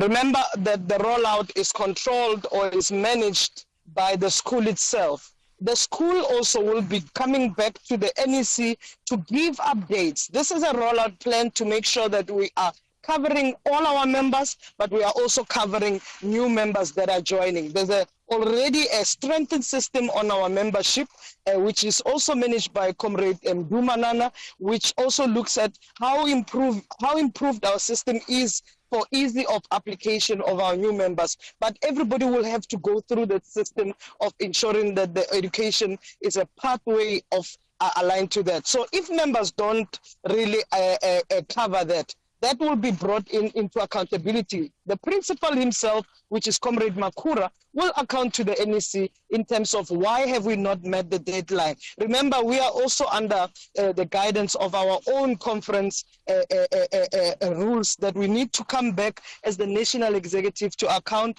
have we renewed the organization and have we united? So that 2 years is what we've given ourselves. Allow us to implement it, and we'll meet it accordingly. Okay, and just the very last thing to quote David Makura once again. He's saying, in the end, this is about turning members of the ANC into genuine community activists. So everyone who joins the ANC must have a very good reason to. So it depends on that first part, which way you take it. When he says turning members of the ANC into genuine community activists, it either is good news or it suggests bad news because that many of the ANC members have not been community activists in the last few years.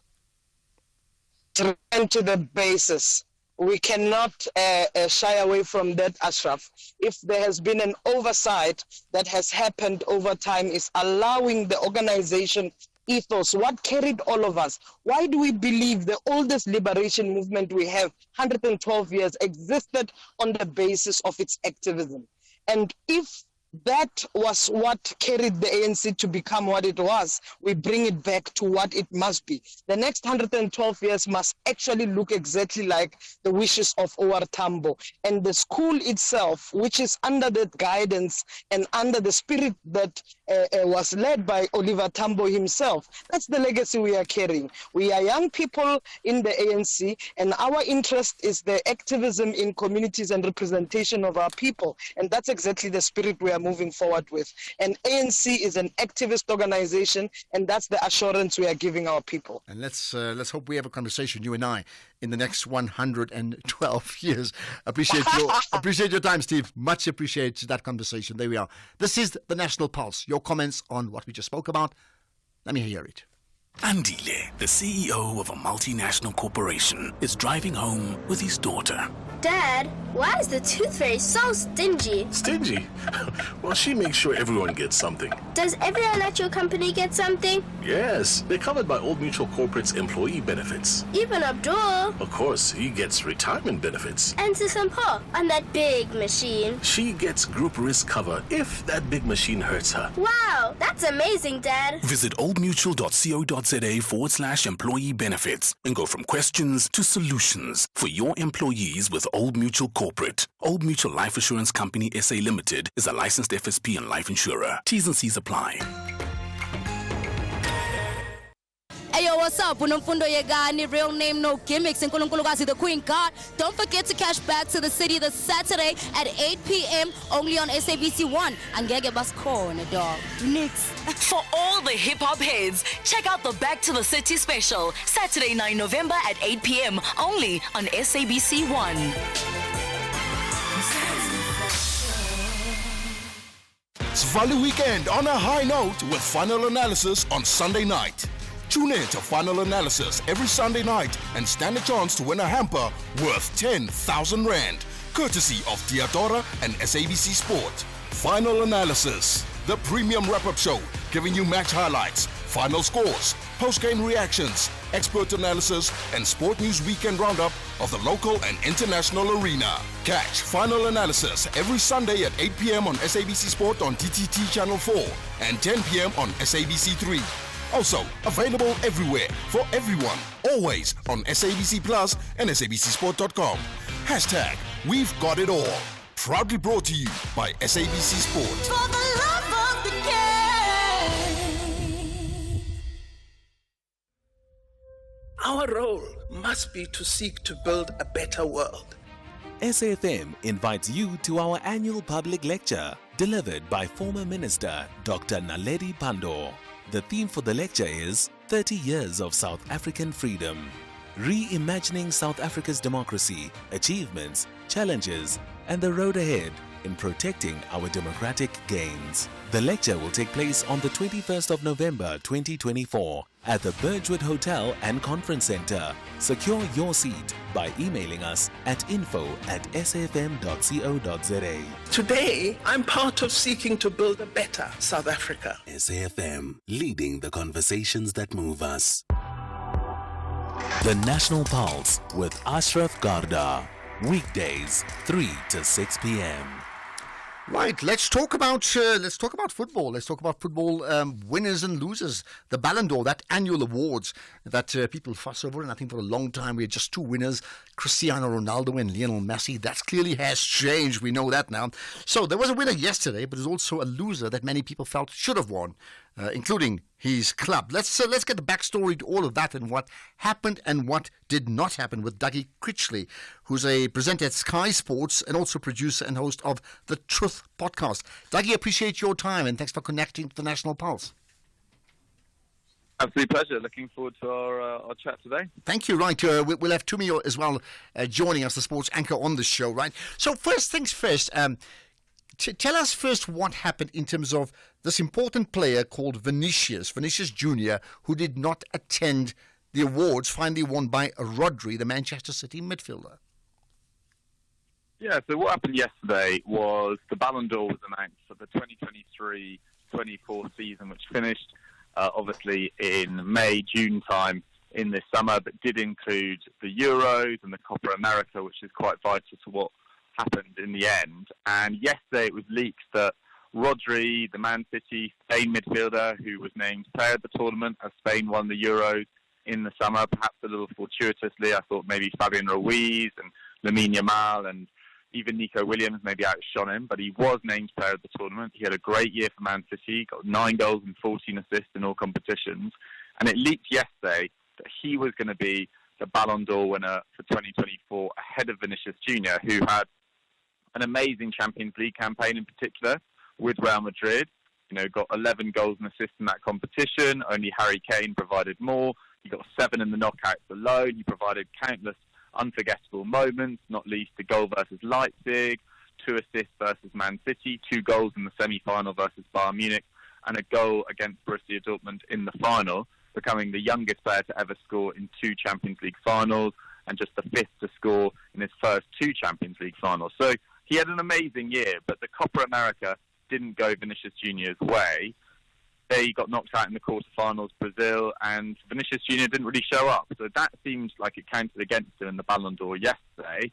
Rodri was named Ballon d'Or winner, and Real Madrid decided to pull out all their representatives of the Ballon d'Or, including Carlo Ancelotti, Jude Bellingham, Vinicius Jr., Kylian Mbappe. None of them attended the ceremony, along with Florentino Perez, the club president, stating that they felt like the club had been disrespected. So here's the thing. Were the club disrespected? I mean, there's only two parts to that. One is that there was this leaked result, and the other is that their player, Real Madrid's player, did not win. Does that constitute being disrespected? I don't think so, to be totally honest. I mean, it's not like Rodri is anything short of a world-class player. He is one of the outstanding... He probably is the outstanding midfielder, defensive midfielder in the world. I think there's a considerable gap between him and the next best defensive midfielder, whereas Vinicius Jr. had a great year, but so did Dani Carvajal for Real Madrid, so did Jude Bellingham. Vinicius Jr. was spectacularly good. I probably would have given it to Vinicius Jr. myself, but I wasn't obviously in charge of it, and it's not an outrage that Rodri, who had such a great year for Man City, went over a year without losing in 90 minutes. Man City's record with and without him last year in the Premier League was chalk and cheese up until the FA Cup final against Man United. He hadn't lost in 90 minutes for over a year. So Rodri was still a great pick and deserved to be in the conversation. It wasn't as if it was some outrage that Rodri won it. So I thought it showed a little bit of a lack of class from Real Madrid. The 15-time Champions League winners who've won 12 Ballon d'Ors for 8 different players in their history, a joint record. Did they really need to pull their players out of the competition, out of the award ceremony? I'm not so sure. I thought it was a little bit petty and a little bit embarrassing. So then, Dougie, a very good afternoon to you. You're speaking to Dumi here. I just wanted to find out then, with what you've just said, what, according to you, is the criteria then for one to walk away with that Ballon d'Or title? And do you think perhaps then it also relies on preference? I think there's an element of that. I mean, it is voted for by journalists, it's voted for by coaches, so there will be a certain amount of bias that comes into it. I mean, they do tend to release the voting and who voted for who in the aftermath of the competition, and it is interesting to see sometimes the way that people favour players that represent their clubs or players that are representing their country, etc. So the criteria is, whatever people deem worthy. There were a few surprises on the list. Florian Wirtz, who went nearly an entire season unbeaten with Bayer Leverkusen, helped them to their first ever Bundesliga title. He was down in 12th. Emi Martinez winning best goalkeeper in the world again. I thought that was a little bit of a stretch, but it seems like it's mainly based around what you win as a team, your performances for club and country, and especially in a year where there were international tournaments in the Copa America and the Euros, I think they hold a lot of weight. And then I suppose individual performances within those competitions as well. So you're unlikely to win unless you've won trophies. You're unlikely to win unless you've shone on both the international stage and the club team, on the club stage as well. So I feel like Rodri was a worthy winner. I would have personally given it to Vinicius Jr., but I just don't think it deserved this outrage. And Dougie, just the last thing as we wrap up here, right? So whatever, as you said, there's an element of subjectivity in terms of judging. I get that, right? But Real Madrid then opting not to attend, it didn't stop them collecting their other awards, including Team of the Year and Coach of the Year. So they haven't actually boycotted the awards in that sense, have they? No, they've still been given the awards, but I think to be given the awards and not turn up is almost worse, to be honest. I feel like they should respect the competition. They've won countless awards over the years. They've won 6 of the last 11 Champions League trophies. They've had numerous players win Ballon d'Ors, and it's not a great look. If every club threw their toys at the pram just because their player didn't win, the Ballon d'Or wouldn't exist. And the Ballon d'Or ceremony, which is supposed to be a celebration of football, won by yesterday a Spanish player who's played such a key role for Spain over the last few years, was ultimately disrespected by the biggest club in the world, the biggest club in Spain. I just thought it was a really bad look for Real Madrid. Okay, and that's where we can leave it. So rather unreal Real. Dougie Critchley, appreciate your time. Thanks for connecting with us here on the National Pulse. Let's get the news headlines. Here's Madupi. Thank you very much, Uncle Ashraf, and a very good afternoon. In your headlines at 4:33, plumbers have been declared dead after they went missing at a manhole in Benoni on Gauteng's East Rand last night. Authorities say veld fires that continue to ravage different parts of the northwest have caused 2.5 billion rand in losses.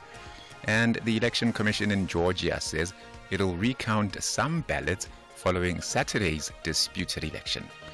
And those are your headlines. Greg will have your full update at the top of the hour. SAFM, guiding you through the rush hour traffic. Good afternoon. Starting off in Gauteng, Heidelberg Road southbound in Steeldale has a crash reported at Southern Klipperfiersberg Road. The N1 southbound in Midrand is slow moving towards Buccleuch Interchange. In KZN, the N3 eastbound has a truck crash reported at Spaghetti Junction. The N3 eastbound in Pietermaritzburg has a stationary truck reported after New England Road exit, and the N3 eastbound has a stationary truck reported at Peacevale. In Cape Town, the N2 Nelson Mandela Boulevard outbound is queuing towards Hospital Bend. The N5 southbound is queuing towards Racecourse Road exit. The N7 Jakes Haville Drive southbound queuing at Voortrekker Road, and the N1 outbound is queuing towards Jiptiaga Avenue. With your traffic update, I'm Irma G. This is SAFM Sports with Duming Khapele. Right, Chumi, we have a cricket team in action, aren't they, in Bangladesh? Absolutely, the Proteas, and they finished day one of their second test against Bangladesh on 307 for 2 in their first innings. Tony Dazozi hit 10 fours and 3 sixes to an unbeaten 141 of 211 balls, while Tristan Stubbs cracked 6 fours and 3 sixes in his 106 of 198 balls. We'll hear from Tristan Stubbs in the next bulletin. Meanwhile, England have named all-rounder Jacob Bethel in the squad for the 3-test series in New Zealand. The 21-year-old player made his international debut in the summer, playing 2 T20s and 5 one-day internationals against Australia, but this is his first call-up to the test squad, and wicketkeeper Jamie Smith will miss the series to be at the birth of his first child. In football, Orlando Pirates will be looking to match their record-breaking start of a league season when they take on TS Galaxy away in the Betway Premiership at the Mbombela Stadium tonight at 7:30. Pirates have won their first 5 matches of the new campaign and sit on top of the standings, 3 points clear of second-place champions Mamelodi Sundowns, whose 100% start to the season were ended by Polokwane City on Sunday. Now, if Pirates make it 6 out of 6 tonight, it will match their best start of the season in the Premier League, stretching back to 1996, and that was the 2002 and 3 campaign when they went on to win the league. That is not the only fixture for this evening. AmaZulu host Chippa United, and Richards Bay are also away to Sekhukhune United, with all those fixtures also starting at 7:30. In the meantime, AmaZulu coach Vusimusi Kanuvilakasi has highlighted the need to prioritize working on the mindset and psychological side of the players to help them overcome the losing mentality. Rooted at the bottom of the log, having lost all their matches so far, Usutu plays their 5th game of the season against a high-riding Chippa United at the Princess Magogo Stadium, and Vilakazi and his co-coach Arthur Zwane lost their first game in the Betway Premiership, 1-0 loss to Orlando Pirates this past Friday, and he mentions the psychological effects of those losses. And I think maybe we just need to play our role in terms of making sure that we deal with the psychological aspect of the players, because the problem with losing games is that it becomes a habit, and a habit you don't invite. So we need to change the fortunes. We need to align the minds of the players so that they can believe in themselves, because they cannot turn into bad players overnight. They've been doing well, they've been producing results for the club, but we just need to align the minds of the players. In rugby, Jordan Hendrickse has been called up to replace Frans Malherbe in the Springbok squad for the outgoing tour after the experienced prop was forced to remain in South Africa due to an ankle injury. Malherbe suffered the injury in the Stormers Vodacom United Rugby Championship clash against the Glasgow Warriors in Stellenbosch last Saturday, and Hendrickse started his first and only test against Wales in London in June in the Boks opening match of the season, while he was also named in Springbok coach Rassie Erasmus standby squad for the incoming series. The Sharks fly half will join the squad in Jersey on Thursday. And finally, in tennis, world number 1 Jannik Sinner has withdrawn from the Paris Masters indoor event due to an intestinal virus. Now, Sinner has been replaced in the draw by Frenchman Arthur Kozaks, who was drafted in from qualifying. In the meantime, Nicolas Jarry reached the second round of the Paris Masters after a straight sets win over Lorenzo Sonego. It was the world number 37's biggest win over top 100 player since Rome. The 7-6 and 6-3 victory earned him a place into the next round, where he will play world number 2 Carlos Alcaraz. On that note, it's a wrap from my side. I want to just check with you. I mean, I know we talked about this earlier on with Man United struggling and maybe getting a new coach, a Portuguese coach, who knows. At least they don't have to worry about speaking Dutch or Afrikaans any longer because the previous coach got the whole team from Holland. But did you see that quote or the interview from what's his name, Patrice Evra? Yeah. The former Man United player talking about Arsenal Football Club. Did you see what he said? I did. You can read it. I'll remind people, you're not going to like it, Arsenal supporters. He says, watching Arsenal is like watching Netflix. You always have to wait for the next season. You always have to wait for the next season.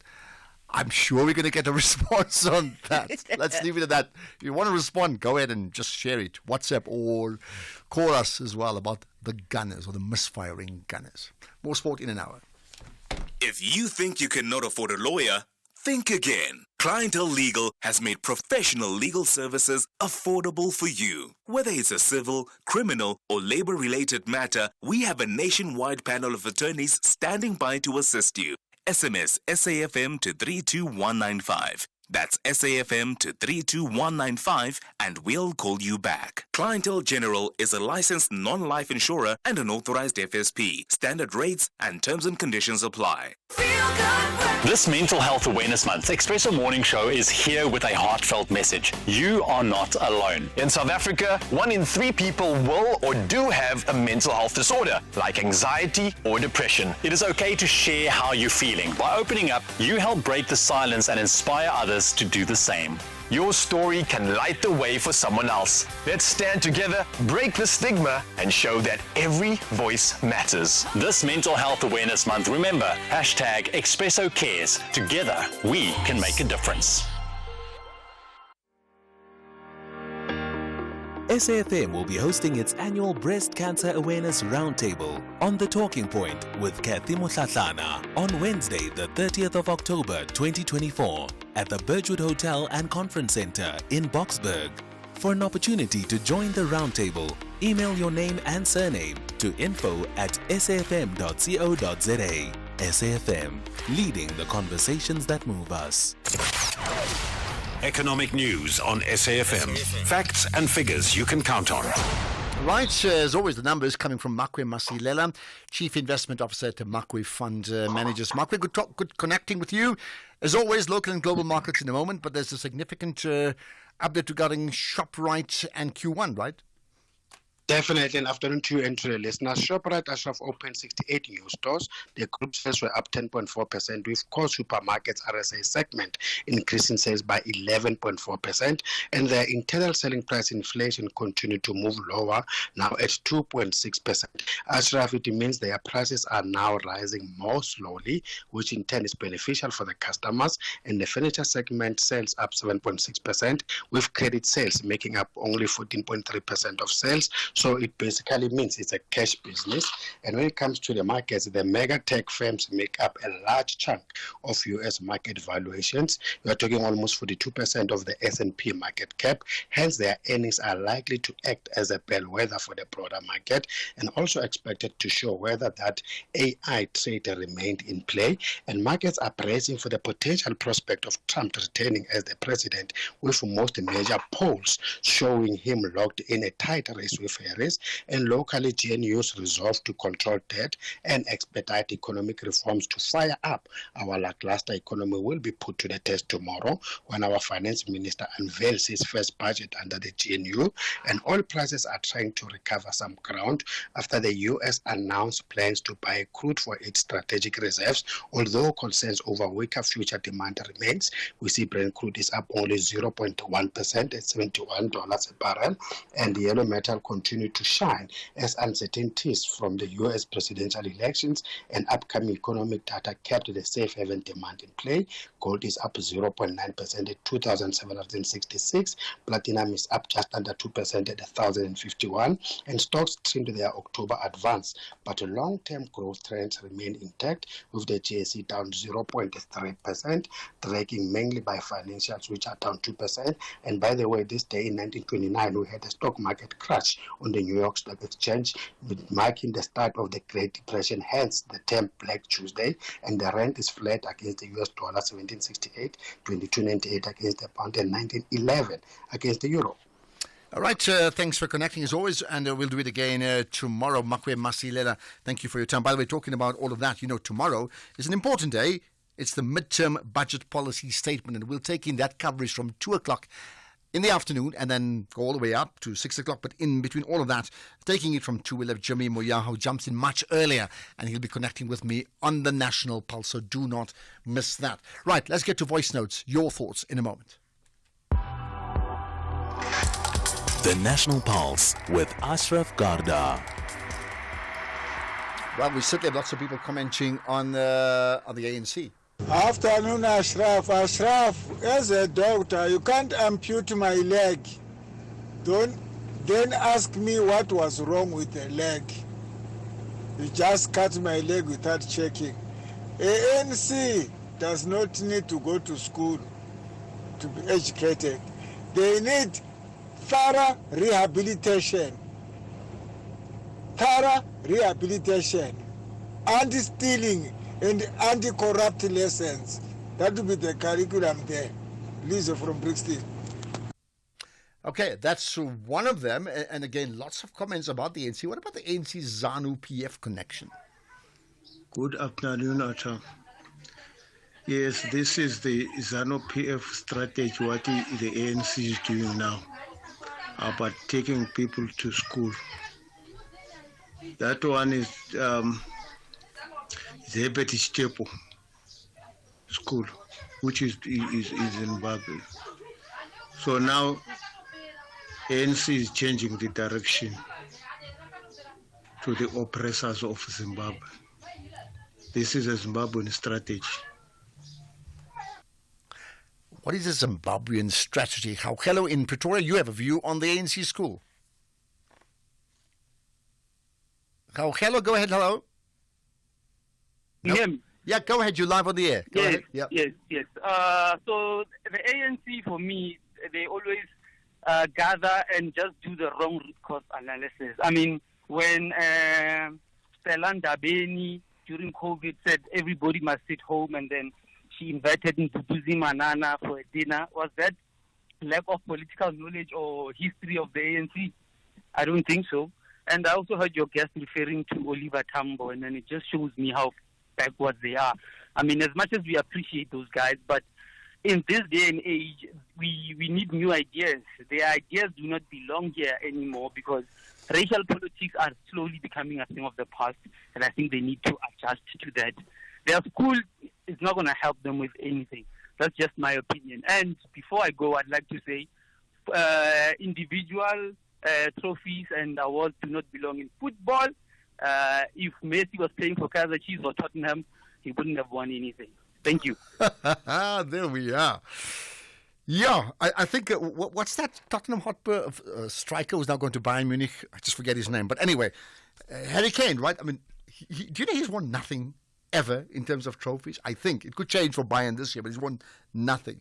Does the same apply to rugby? Maybe not, isn't it? Or cricket? Maybe not. What about the ANC's gatekeeper? Let's get rid of those awards. Trav, it's Brian here in KwaZulu-Natal. I hope the ANC have dealt with the issue of gatekeeping. In KwaZulu-Natal, there was an issue of gatekeeping for a very long time. That's why we ended up with leaders like Bomdolo, Botuma. Way back from Zigarara era, there was a lot of gatekeeping in KwaZulu-Natal for it. That's why the support declined. So they have to deal with the issue of gatekeeping, saying that so-and-so must not join, so-and-so must be suppressed, so-and-so must not join, and all that. It's what killed the ANC.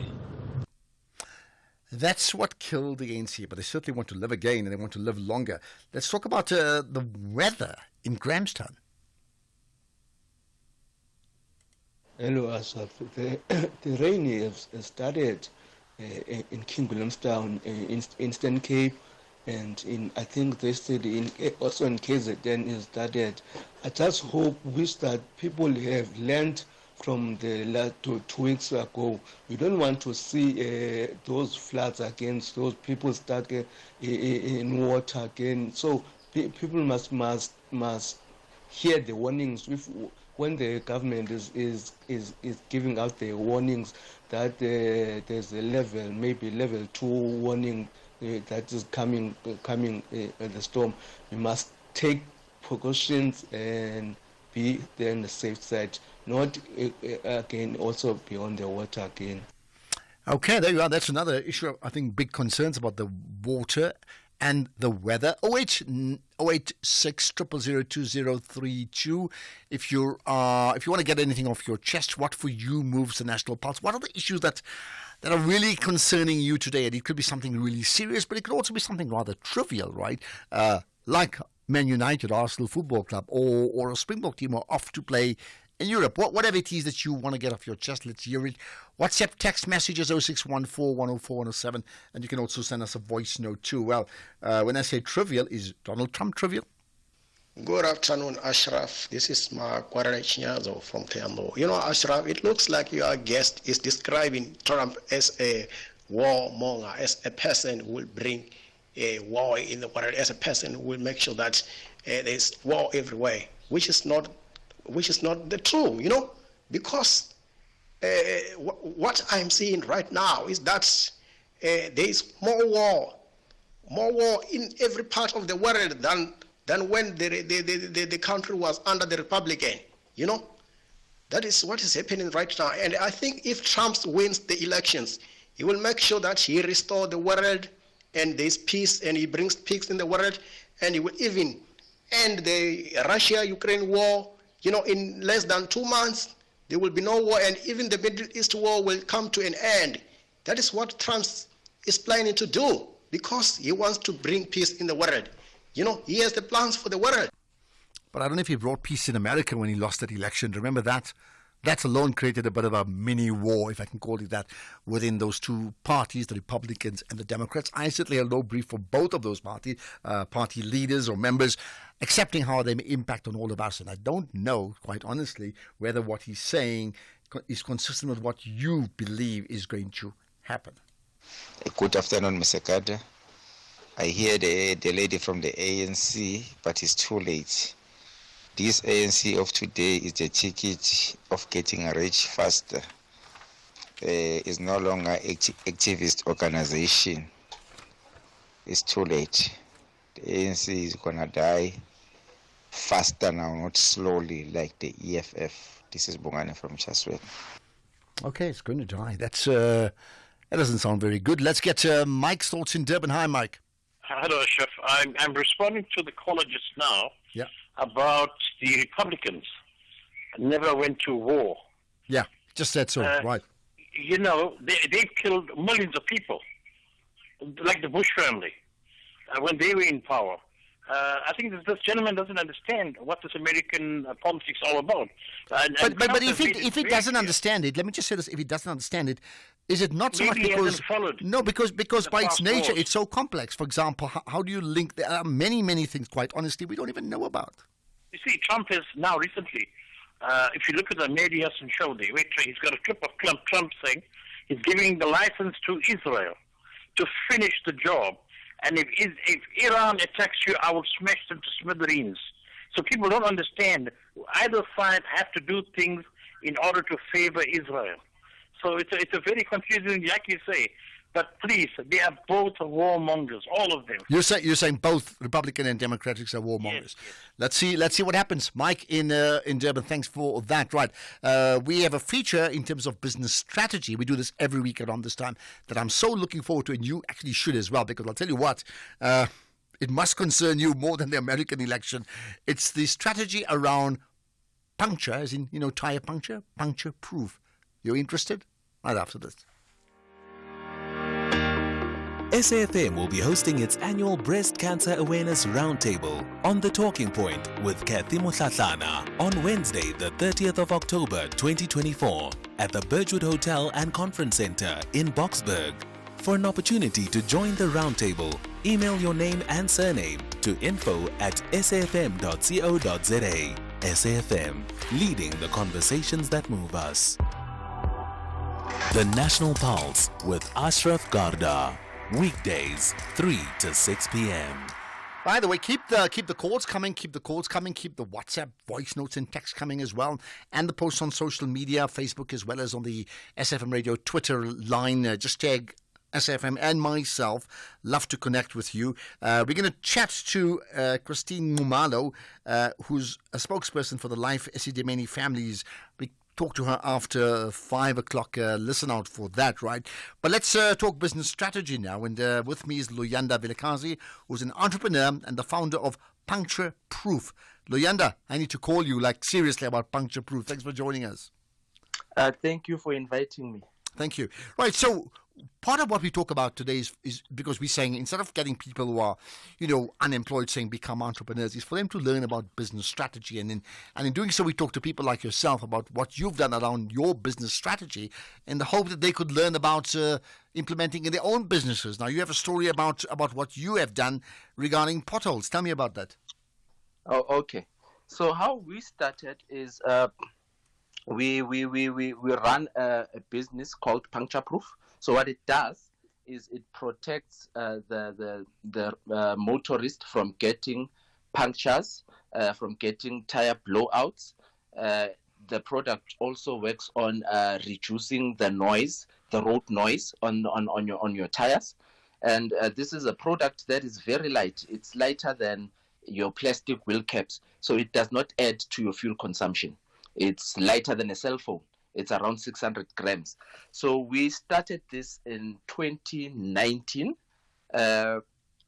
When we started, we were using machinery to install the product on the tires, but we've since evolved. Now there's a new, lighter and quicker product for us to install that makes you be able to use your tire for its full lifespan. Okay, so help us understand this. I've got a car. It's obviously got 4 tires. It's got 1 spare. Maybe I should have more than 1 spare. You know that, right? In terms of your puncture proof, what should I be doing? Approaching someone like yourself, and what would then happen next? Okay, if you approach us, you come to us, you make an appointment.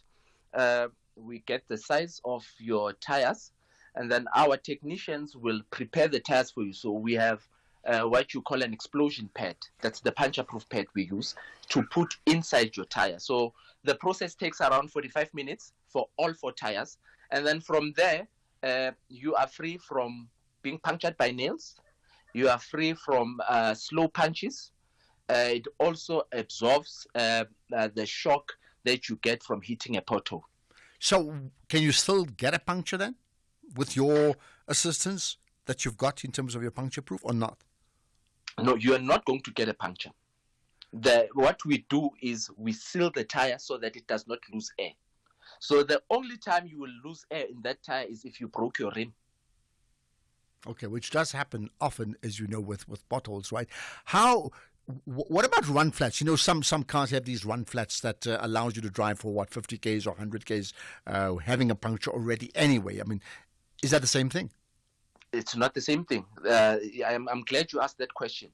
The difference between puncture proof and run flats is run flats do get punctured, but they run flat. So here we are preventing you from getting punctured. And I always say to people, there's nothing wrong with double protection. You can put puncture proof on run flats as well. There's nothing wrong. Okay, so that's the product, right?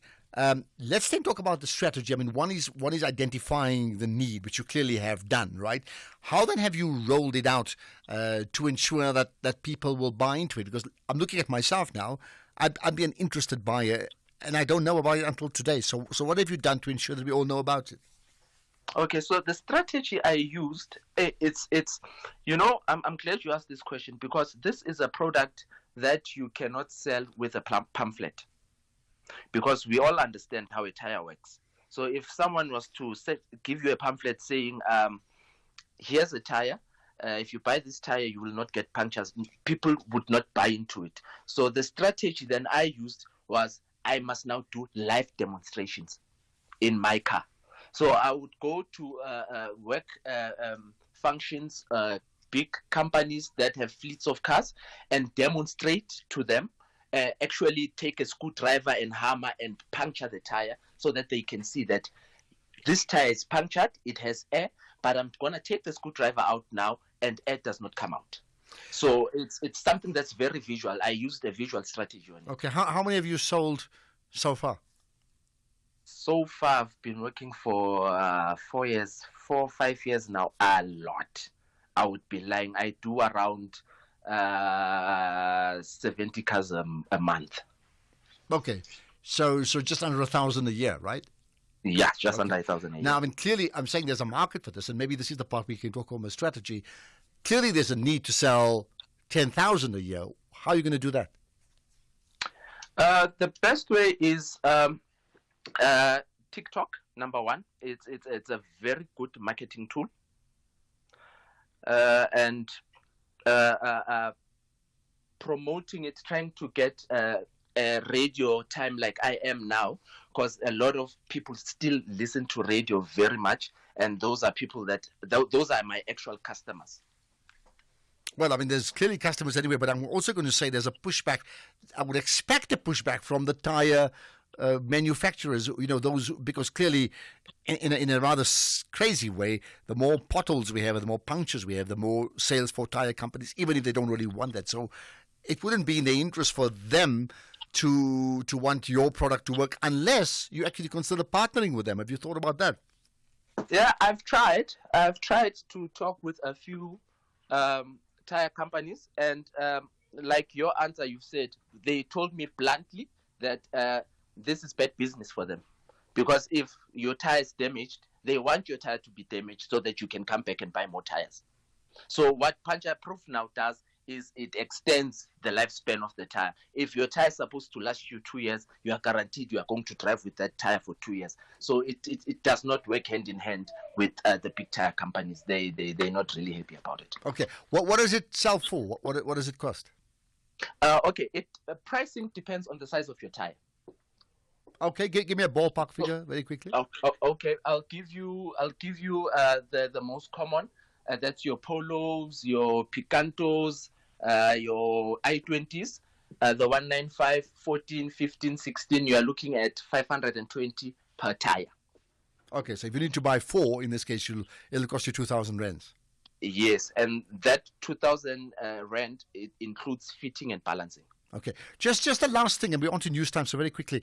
If the product's working and there's enough testimony that it's working, I'm going to certainly follow you on your social media pages, then would you consider then partnering with someone to make it truly big? Because it could, if you're saying it's a game changer, then I want to see the results of that game changing, and I'm suggesting 1,000 a year is not enough.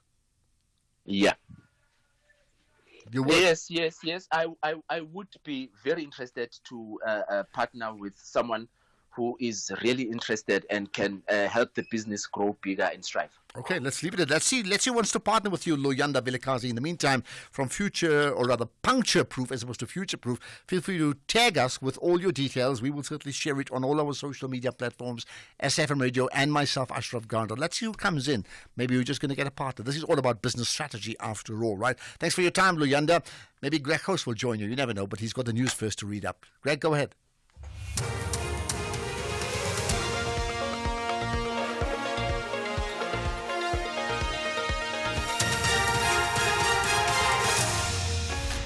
Well, thank you, Ashraf, and good afternoon to you. In this news update, 3 plumbers declared dead in Benoni and ballots to be recounted in Georgia poll. Good day.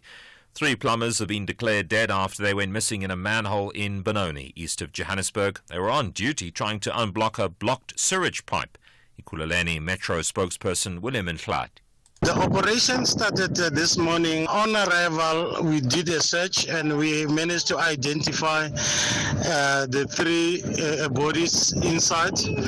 And working together with the SAPS water wing, we retrieved all three adult males out safely. And unfortunately, they are declared deceased. The Department of Home Affairs says it will revoke the ID documents of the former Miss South Africa contestant, Chidima Adachina, and that of her mother, since they had missed a deadline to motivate for reasons why this shouldn't happen. Home Affairs officials appeared before Parliament's Portfolio Committee to give another update on how the department is rooting out corruption. The department's Director General, Tommy Makode, says the matter is awaiting a decision by the NPA. From our side, we've handed over the file. We've completed the work which was done by Counter-Corruption and Security Services. That work is done. We've actually written to both Adachina and the mom and indicated, I think the last day was yesterday, and they need to give us reasons as to why those documents should not be withdrawn. As of yesterday, we have not received any response, and therefore the department will be proceeding with the withdrawal of those documents in line with the Identification Act. The Lubisi report revealed that more than 45,000 visas and permits were issued fraudulently between 2014 and 2021. Adachina withdrew from the South African beauty pageant earlier this year following a public outcry over her nationality.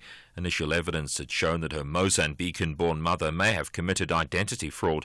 Both have since left the country, with Adachina going on to win the Miss Universe Nigeria pageant. The Northwest Umbrella Fire Protection Association says veld fires that continue to ravage different parts of the Northwest have caused 2.5 billion rand in losses. A farmer died this past weekend while 3 employees were admitted to hospital. They were reportedly trying to put out a fire that was ravaging farms near Zeerust. The association says non-compliance by government authorities, communities and private businesses worsens the situation. The association's Eric Stoch. Wildfires have destroyed lives, homes, livelihoods, critical infrastructure and food security. They have also devastated biodiversity, including endangered species and fragile ecosystems. The economic impact of these fires is significant, with losses to agriculture, tourism and other sectors. The future of the Northwest Province hangs in the balance. It is imperative that the government takes decisive action to address the fire crisis and protect lives and the livelihoods of its citizens.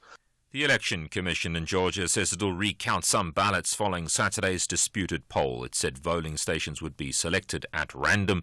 Georgia borders Russia in the Caucasus region. The pro-Western opposition has accused the governing Georgian Dream Party of rigging the ballot. The BBC's Rand Dimitri reports. This is the latest development, which comes amidst growing kind of criticism and reports of violations that were recorded by a local observer group called My Vote. They have earlier stated that the rigging was systematic, and they have called for the results from nearly 200 polling stations, and that is 300,000 votes, to be overturned. The top stories of 3 plumbers have been declared dead after they went missing in a manhole in Benoni, east of Johannesburg. That's SAFM News. I'm Greg Goos. And coming up in your sports this hour, Stubbs hails the Zorzi after day 1 of the second test against Bangladesh.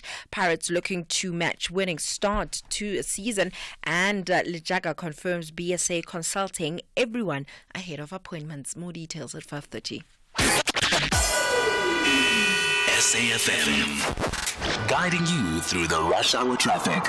Good afternoon. Starting off in Gauteng, the N1 southbound in Randburg has a stationary vehicle reported before Malibongwe Drive. The M1 southbound is slow moving through Crown interchange towards Boysons, and the N1 southbound has a stationary vehicle reported after Old Johannesburg Road. In KZN, the N3 eastbound has a truck crash reported at Spaghetti Junction. All lanes are open, and the N2 northbound is queuing towards Umdloti exit. In Cape Town, on the N12 in Oudtshoorn on Medingspoort Pass, you're asked to check before travel. Due to recent heavy rains and flooding, road closure might be possible. The R62 is closed between Montague and Ashton, and that's due to flooding, and the N2 outbound is slow moving towards the R300 highway. With your traffic update, I'm Irma G. Sanibonani babukele emakhaya, igama lami ngingusisi. Make sure that you catch us on the 2nd of November, celebrating 30 years of summer music at 8:30 p.m. only on SABC1. Celebrate 30 years of music with the Summer Awards, Saturday 2 November. Yellow carpet starts at 7:30 p.m. and the main awards at 8 p.m. on SABC1.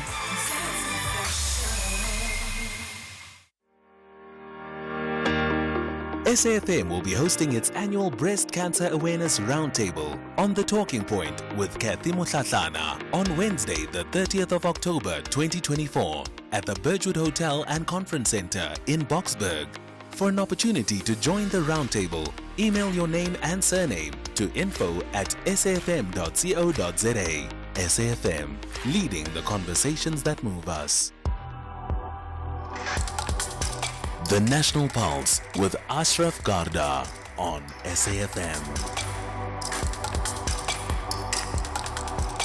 You're listening to the National Pulse, weekdays 3 to 6 p.m. So tomorrow is the midterm budget policy statement, right? And of course, the show will be covering it. Starts at 2 o'clock. And then after the actual report or statement, of course, there'll be analysis. So we'll have Jimmy Moyaha coming in early. He's got extra work, sort of working extra time, joining me on the National Pulse, and looking forward to the conversations we'll have with some big hitters in the economics and socio-economic space. Now, what about you? What do you want to hear from that midterm budget policy statement? What do you want to hear this time around? What do you expect to hear? What do you want to hear? I certainly want to hear from you. And what about you commenting on that? 0614104107. WhatsApp, that's voice or text notes, or to call in 086 000 2032. Feel free, by the way, to tell us where you're listening in from as well. Here's a comment from the conversation I had earlier on. Advice to that guy. We're talking about the tire puncture story, or the puncture proof, right? Advice to that guy to sell his technique to cash in, to the cash-in transit companies. I wonder why. You need to explain to me exactly why you're saying that. But it's an interesting thought indeed. By the way, you can follow that puncture proof on TikTok. See what they're all about. Now, we'll be still more to come. We'll be chatting later on to... we're chatting to Christine Ngumalo from the spokesperson for the Life Esidimeni families. So about, of course, a big issue that you know. And then in the feature we called Winning, we'll chat to Sibu Villani. Remember, he's the mountaineer who crossed, he's certainly summited Everest a while back, but then also did another mountain that you can see from Everest recently. Went on that trip, and he's, I think, on his way back home, so we're going to talk to him about that. But this issue should concern you, certainly if you are in education, as a parent, as a learner, as a teacher, and definitely so, I think, if you are in matric as well, because this at the weekend, a heavy storm hit the Bushbuck Ridge area in Mpumalanga. 4 people sadly died. More than 40 others were admitted in this case, to various hospitals. Right? The storm then caused damages to more than 30 schools in the area. So, of course, there's an issue of life, sadly so, people in hospitals, sadly so, then damage to schools, which then means education. So how is this affected, of all the exams, the matric exam in particular? The Department of Basic Education spokesperson is Elijah Mtlanga. Let's talk to him about this. Elijah, I appreciate your time here on the National Pulse. Ashraf, good afternoon. Thank you so much for having us. Thank you. Right. Okay, let's talk about that. Impact of storm damage to schools in Bushbuck Ridge. What's the position now? Ashraf, the situation is very bad. We're still driving around trying to see some of the schools. Why so late? Well, it's because there's lots of schools, about 39 at this point, that we know are affected in the storm that took place on Sunday and yesterday afternoon. The majority of the schools affected, it's primary schools, and there are some secondary schools as well that have been affected, but there's no disturbance to the administration of the National Certificate Examinations, except in 1 or 2 schools. But on the one school, which was the hardest hit, the learners have since been relocated to a nearby church where they prep for their exam this afternoon. So that has gone well, and there aren't any other reports that we've received. Okay, the line's not the clearest. I just want to get clarity, therefore, in terms of the practicalities of exam time. Has it, I would expect, disrupted the exams, matric exam in particular? Yeah, it did, insofar as having to move the learners from their own school to a different place because there was a shortage of classrooms, seeing that those classrooms that were there were damaged and the learners of the other grades still needed to be taught as well. But it's been chaotic since in most of the schools, in the one circuit in particular, in the Cottondale, Aquanook area, where the 27 schools in that circuit are all affected in one way or another. And of course, in that same area, that's where we lost one of our learners who was in grade 8 in one of the secondary schools there. Okay, so as a result of that, I mean, and really sad about the loss, clearly, right? But then moving on to other things too, is that, so you're saying some of the learners have been shifted to other schools. Has anybody been in a position now where they've been unable to write their exams? Not at all. Fortunately, that's the first question that we ask our officials, and they say that exams have been able to continue without any disruptions, even under the current circumstances. So we're grateful for that. Okay, I'm glad. Is there anything else you can tell us around, the developments around the schools that were affected, the actual buildings, in terms of when can they be, reclaimed or taken over back again by the learners? Well, Ashraf, one of the things that we noted is that the information has been slow coming through to us because the people who are supposed to also report to us are also affected. Power cuts in some parts, but also they themselves have suffered damage to their own properties and belongings have been lost. So, on Sunday we told it was 18 schools, yesterday it was 25, and by sunset it was 30 schools. By lunchtime today we knew it was 39 schools. So the numbers keep going up, but we are assessing the damage so we can determine what needs to be done next. But what we know is that some schools will not be able to operate. We are even considering having to rotate. So we are saying to parents, if your kids are home because of the rotation in some of the schools that are affected, please work with us so that we take care of them in their home as well. We know that they are also expected to receive their meals from the school nutrition program. So cooperate with the schools. They might request you to come to the school to collect the meals that the kids should get. So please make sure that you work with the school to make sure that we protect the interest of the children. Yeah, it's a big issue. I mean, I'm just looking at it moving forward. I mean, on one hand, how do you proof yourself against the elements? And because, these things happen. But on the other hand, when they do happen, they are incredibly disruptive. Are there plans to ensure that schools are even more foolproof than they are right now?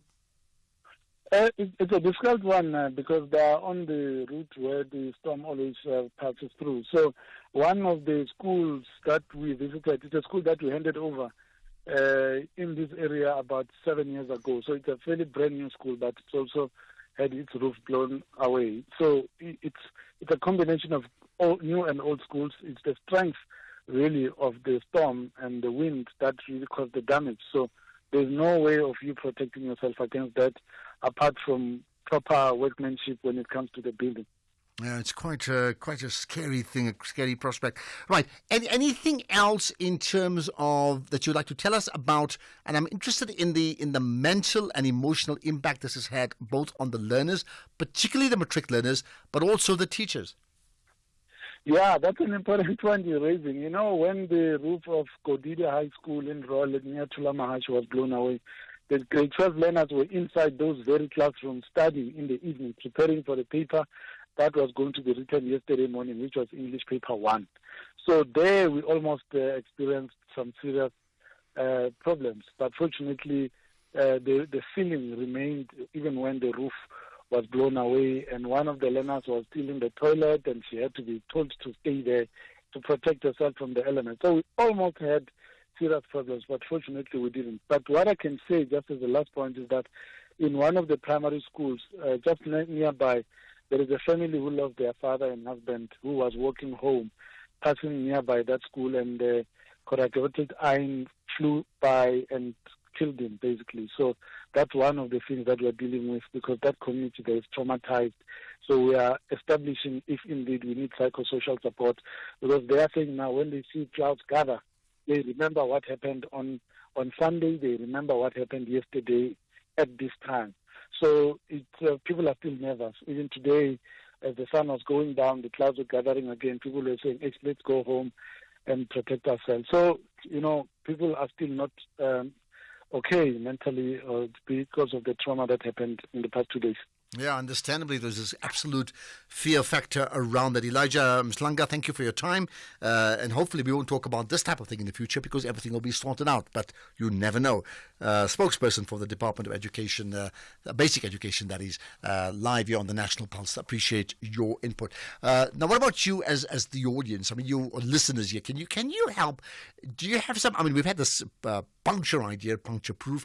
What about having schools who are storm-proof? I mean, it sounds bizarre me even saying that, but is there a way? And I know some countries where they have, and we have nowhere near the levels of typhoons and hurricanes and other storms that other countries have, but they do. And are there ways we can protect ourselves even further? Meaning, are our buildings suitable? And I know, and thank goodness again, we don't have this level of it, but there are countries where they've got major earthquakes, they're on fault lines, and the big issue is there is if they are not built adequately, then they are effectively set up to collapse like dominoes. So in that principle idea, have you any thoughts about just how safe are our schools, the structures, but beyond just the schools, just our general buildings? And perhaps you have any opinions about what has actually been done to ensure somebody from an engineering or building background.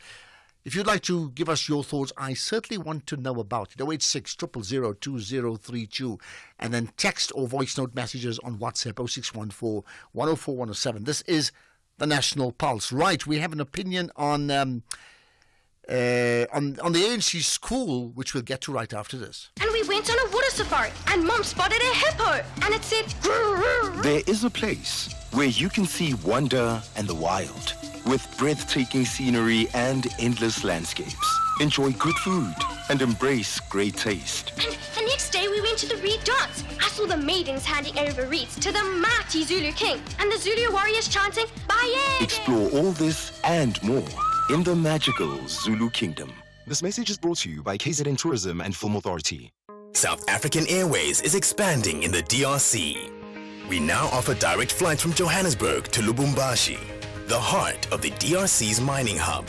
Our convenient arrival time allows seamless connections to key regions like Ndola and the Copper Belt, opening up new growth opportunities.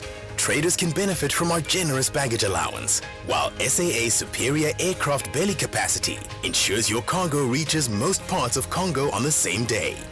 Book now at flysaa.com or contact your travel agent. South African Airways, connecting Africa to the world, one flight at a time.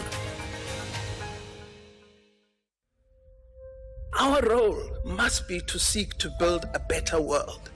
SAFM invites you to our annual public lecture, delivered by former Minister Dr. Naledi Pandor. The theme for the lecture is 30 Years of South African Freedom, reimagining South Africa's democracy, achievements, challenges, and the road ahead in protecting our democratic gains. The lecture will take place on the 21st of November 2024 at the Birchwood Hotel and Conference Center. Secure your seat by emailing us at info@safm.co.za. Today, I'm part of seeking to build a better South Africa. SAFM, leading the conversations that move us. You are listening to the National Pulse with Ashraf Garda. Right, come up with your bright ideas around building construction and something that is effectively bad weather proof. Ideally, specifically zoning in on schooling, but not just exclusively, so it could be others as well. Any thoughts on that, considering we've had such erratic weather in our country in the last year or two, and sadly so, is a reflection of climate change globally. Who knows? It may just be more than that, and I hope that's not the case. Right, we'll chat about life as you demand in a moment, but let's get your thoughts on the ANC school. Salo, go ahead. Thank you for having us, Ashraf. Thank you. Ashraf, before I go, do you believe the ANC when they say about this school of theirs? Well, I believe them because they're doing it. Whether it's going to work, I don't know. Let's see when they graduate. In your experience, I'm just putting on a spot because you must have it. So, do you think the ANC has been honest about this? And if yes, Ashraf, how many people are fingered in wrongdoings currently in the ANC? Just check their president, the president of the country. Yeah, I hear that. Okay, so you asked the question. You asked the question. Yeah, I asked the question. Can you? And I'll answer it. Me? In answer you whether they're being honest. They're being honest because they're having it. They are going to do it. Whether that's going to be effective, I don't know. Do they need it? Do they need it? Do they need a rethink about how they lead? I think there's absolutely no doubt about it. In fact, David Makhura himself said so. So I don't have to even quote myself. He said, and I just want to make the point. He said, and I'm quoting David Makhura, it's no secret the ANC members have deviated from their core values. So there's your answer. They've acknowledged that. And if they want to stay in power, just like a football team that's underperforming, you actually have to change the coaches and you have to change everything else. And they know that. Otherwise, they will lose control. There's no question about that. Sana, I need to move on. I got your point. Thank you for that one. Let's get another thought. Butana in Rosebank, rather. Go ahead. My brother, the ANC has a credibility crisis. You don't go and teach people not to steal because they are dishonest with us. You can't have thieves and crooks and come to us and say, we are going to teach them not to steal. That's wrong. Then what must they say? We're going to not teach them? They must get rid of thieves and crooks. The News 24 report 2 days ago, they were telling us that mega city project that was abandoned in Randfontein, now they are stripping it down for scrap. That is what they have to focus on. And what they have to focus on as well is to deal with the crooked companies that are deploying and destroying our country. Okay. Butana, I got your point. I will say this. Butana, I've got your point. We're going to move on. I will say this much, right? It's not about whether I like or don't like the ANC or support or don't support them, or you do or you don't. It's not about that. I can tell you in pure practical sense, if the ANC is unable to reform itself based upon David Makhura's comment that the ANC members have deviated from its core values, if it's unable to do that, it would lose power completely. I mean, at this point in time, they're still the dominant party in the GNU, and they know that at 40%, they've never been in this position before. We don't have to tell them that. Whatever they have in their core meetings, they know they have to find a way to regain the confidence of an entire nation. That's really the bottom line to this. This is the pulse of the nation. The National Pulse with Ashraf Garda. Weekdays, 3 to 6 p.m. Well, in many ways, on the National Pulse, the ANC is very much a part of the pulse of the nation, and one way or the other, it impacts all of us. Let's move on to something else that certainly does impact so many people, and should impact you as well. It's the issue of of what happened at Life Esidimeni, and that absolute tragedy. Now, today, family members of the victims who died in the Life Esidimeni tragedy, well, they marched to the NPA, the National Prosecuting Authority offices in Pretoria. So why did they do so? They demanded justice and accountability. I also understand members of Section 27 did the same thing. They were part of it. Now, the inquest, remember, which examined the circumstances surrounding the deaths, has now been concluded, and they've recommended some significant names responsible to face criminal prosecution. My understanding is that's not quite happened. That's one of the factors why, so I believe, the march took place. But maybe there's more. Christine Ngumalo with me, who's the Life Esidimeni family's spokesperson. Christine, appreciate your time. Thanks for connecting to us here on the National Pulse. Thank you very much for having me, Ashraf. Thank you. I suppose, every time we speak to someone like yourself as a spokesperson, it's not speaking like to a government spokesperson. You represent people, you represent families, people who've died, and families who are affected, survivors of people who've died. It must be the most difficult thing for you, isn't it? It is very difficult because I'm a bereaved family myself. So as much as I'm speaking for the other families, I'm speaking for myself as well. Because I was personally affected as well. And just so that we don't forget, because often when we talk at high level, we forget the human story. What is your story, very quickly, so we understand you? My sister died in the tragedy as well. She was at the Randfontein facility when they moved to different NGOs, and she ended up in NGO in Outreachville, where she was basically left to die with no food, no water, no nothing. Yeah. So that's basically my story. Yeah, and I mean that in terms of what ended her life is effectively a life changer for people like yourself, isn't it? Because it's changed everything. It's traumatizing. It's traumatizing in the sense that somebody can be left to die with no water, no food, no nothing, taken from a place that cared for her, that was safe. For what reason, God knows. Well, and that's the essence of why we're talking to you. So again, apologies, and our sympathies are with you and the rest of the families once again. Now help us understand. So what happened today? Why the families of the victims? Why were you at the offices of the NPA?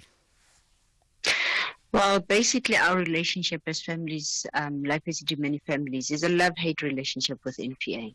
If you recall, back in 2016, when the deaths were dying, we had approached the NPA and said to the NPA, please can you do an inquest? Please can you set up an inquest? Because we wanted to understand why people were dying. They ignored us. They flat out ignored us. And we literally had to be at their doors almost on a regular basis, every year, every quarter, every so many days that we could get to them until the inquest happened. So noting that that's the kind of relationship and that's how they operate, we thought we're not going to wait till a year goes by before we actually reach out to them. We thought that after 3 months of not hearing anything, we definitely needed to be knocking at their doors and saying, what is going on? Why are you so quiet? Is there anything happening? Because we don't want another 8 years to go by. So you delivered a memo, is that correct? An MOU? Yes, we did. Yeah. A memorandum, yes, we did. What were your requests or your demands? What were you asking? We were basically saying that as families, we need to know what is going on. You need to keep us informed. You need to keep us up to date about, how far they are and what they are doing. And then, but the most important thing is they needed to act. We cannot have another 8 years go by and nothing is done. Let's be clear. The inquest didn't happen because the NPA thought it must happen. It happened because we pressurized them to do it. We thought if we... Yeah. Sorry, carry on. Go ahead. No, so we just thought, no, rather than waiting as long as we did before, let's do it right from the onset. And because we had written to them, and they were sending us from one area to the other, and the response that we got is the people that are handling the matter are on leave, and that was the end of it, and we knew that we need to move. We need to do something. Now, I understand the inquest already has, it's been well documented.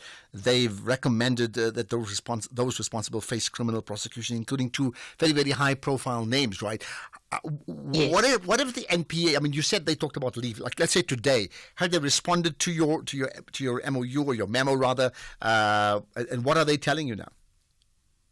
Well, look, the director who said he's in charge and he actually makes the decision, promised that it will be expedited. So I don't know whether that means they have not started, but they basically saying they will be prioritizing it, and they will be expediting the matter. Because one of our demands was also that anyone else found to be wanting in this process must also be form part of the prosecution. And do you understand, this is the last thing here, that in saying they will prioritize it, that does suggest that they have not prioritized it up to now? That's the sense that we got, yes. Especially because they couldn't respond to us before us marching there. That's what made us actually march to say, oh Lord, what if they're not even looking at this? What if they're not even sitting and looking at this matter? Well, and what makes it sad is that we've got a high court judgment that actually supports us. Unlike before, we only had the deaths, which we also could not prove at the time, and hence that's why we were asking for the inquest.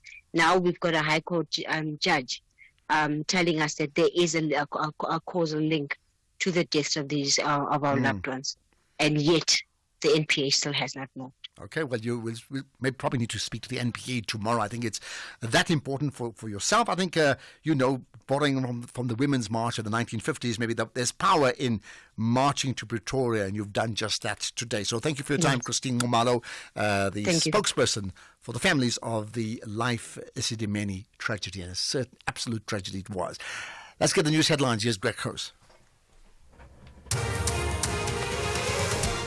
Quick look at the headlines. DA-MP Gleus Breitenbach has been elected as the co-chairperson of Parliament's Joint Constitutional Review Committee. 3 plumbers have been declared dead after they went missing in a manhole in Benoni, east of Johannesburg. And a UN investigation has found that rape is widespread in Sudan's civil war. More on those stories and other news at 6 o'clock. SAFM, guiding you through the rush hour traffic. Good afternoon. Starting off in Gauteng, the N3 northbound in Linbro Park has a stationary vehicle reported near Marlborough Drive. The N1 southbound in Randburg has a stationary vehicle before Malibongwe Drive. The N3 southbound in Germiston is queuing towards Geldenhuys Interchange. The M1 southbound is slow moving through Crown Interchange towards Boysons. Santon Drive westbound is slow moving towards Winnie Mandela Drive. And Heidelberg Road southbound in Steeldale has a crash reported at Southern Klippriviersberg Road. In KZN, the N2 southbound is queuing on the link to the N3 west at Spaghetti Junction. The R102 is slow moving near Mount Moriah Drive. Umgeni Road westbound, slow moving through Springfield Park. Chris Hani Road westbound is slow moving at the N2 highway. The N3 eastbound has a track crash reported at Spaghetti Junction. All lanes are open, and the N2 northbound is queuing towards the M41 Gateway exit. In Cape Town, the N2 outbound is slow moving towards the R300 highway. The M3 southbound is queuing towards Rhodes Drive. The M5 southbound queuing towards Racecourse Road. The N7 Jakes Hadville Drive southbound queuing at Voortrekker Road. And the N1 outbound slow moving towards Okavango Road. With your traffic update, I'm Irma G. This is SAFM Sports with Duming Kapele. Right, Chumi, so we had we had soccer or football early on, then we had cricket after that. What do you follow that up with? Yes, we're still looking at how the Proteas did today. They finished day 1 of their second test against Bangladesh on 307 for 2 in their first innings. Tony Dazozi hit 10 fours and 3 sixes to an unbeaten 141 of 211 balls, while Tristan Stubbs cracked 6 fours and 3 sixes in his 106 off 198 balls, and Stubbs hailed Zozi after the match. See how I didn't got out by the way. I was really nervous up front, and it was nice batting with Tony. He was like really calm, and he was flowing quite nicely. And then I give huge credit to him actually. Straight after lunch he started cramping in his forearm, and this mental strength to go through the whole day was unbelievable. We kept like reminding each other, let's go, let's not take anything for granted. So it was really enjoyable batting with him. Then in football, Bafana coach Hugo Bruce has named a 38-player preliminary squad for the 2025 Africa Cup of Nations qualifiers against Uganda and Sudan. The squad sees Sipho Mbule return to the fold since 2021, and 5 new players. Bafana will return to action on the 15th of November when they face lock leaders Uganda, who sit on 10 points before rounding off the qualifiers at home to South Sudan on the 19th of November. South Africa just need 2 points from the 2 games to book their ticket for next year's AFCON. Meanwhile, Banyana coach Desiree Ellis says that the Denmark loss is behind them, and they are now fully focused on the England clash, dubbed the Clash of the Champions. The 2 nations meet tonight in Coventry City, a friendly match that comes at the back of defeats of both countries. And that is not the only football action to look forward to today. Orlando Pirates will be looking to match their record-breaking start of a league season when they take on TS Galaxy away in the Betway Premiership at the Mbombela Stadium, and that is tonight at 7:30. Pirates have won their first 5 matches of the new campaign, and they sit on top of the standings, 3 points clear of second-place champions Mamelodi Sundowns, who 100% start to the season was ended by Polokwane City. Now, if Pirates make it 6 out of 6, it will match their best start to the season in the Premier League, stretching back to 1996. It's not the only clash for the day. AmaZulu take on Chipa United, while Sekhukhune United play host to Richards Bay. Also, those matches get underway at 7:30. Then in rugby, Jordan Hendrickse has been called up to replace Frans Malherbe in the Springbok squad for the Castle Lager ongoing tour. Hendrickse started his first and only test against Wales in London in June in the Boks opening match of the season. And Erasmus says that he chose a backline player because there is enough depth among the props at this stage in the group.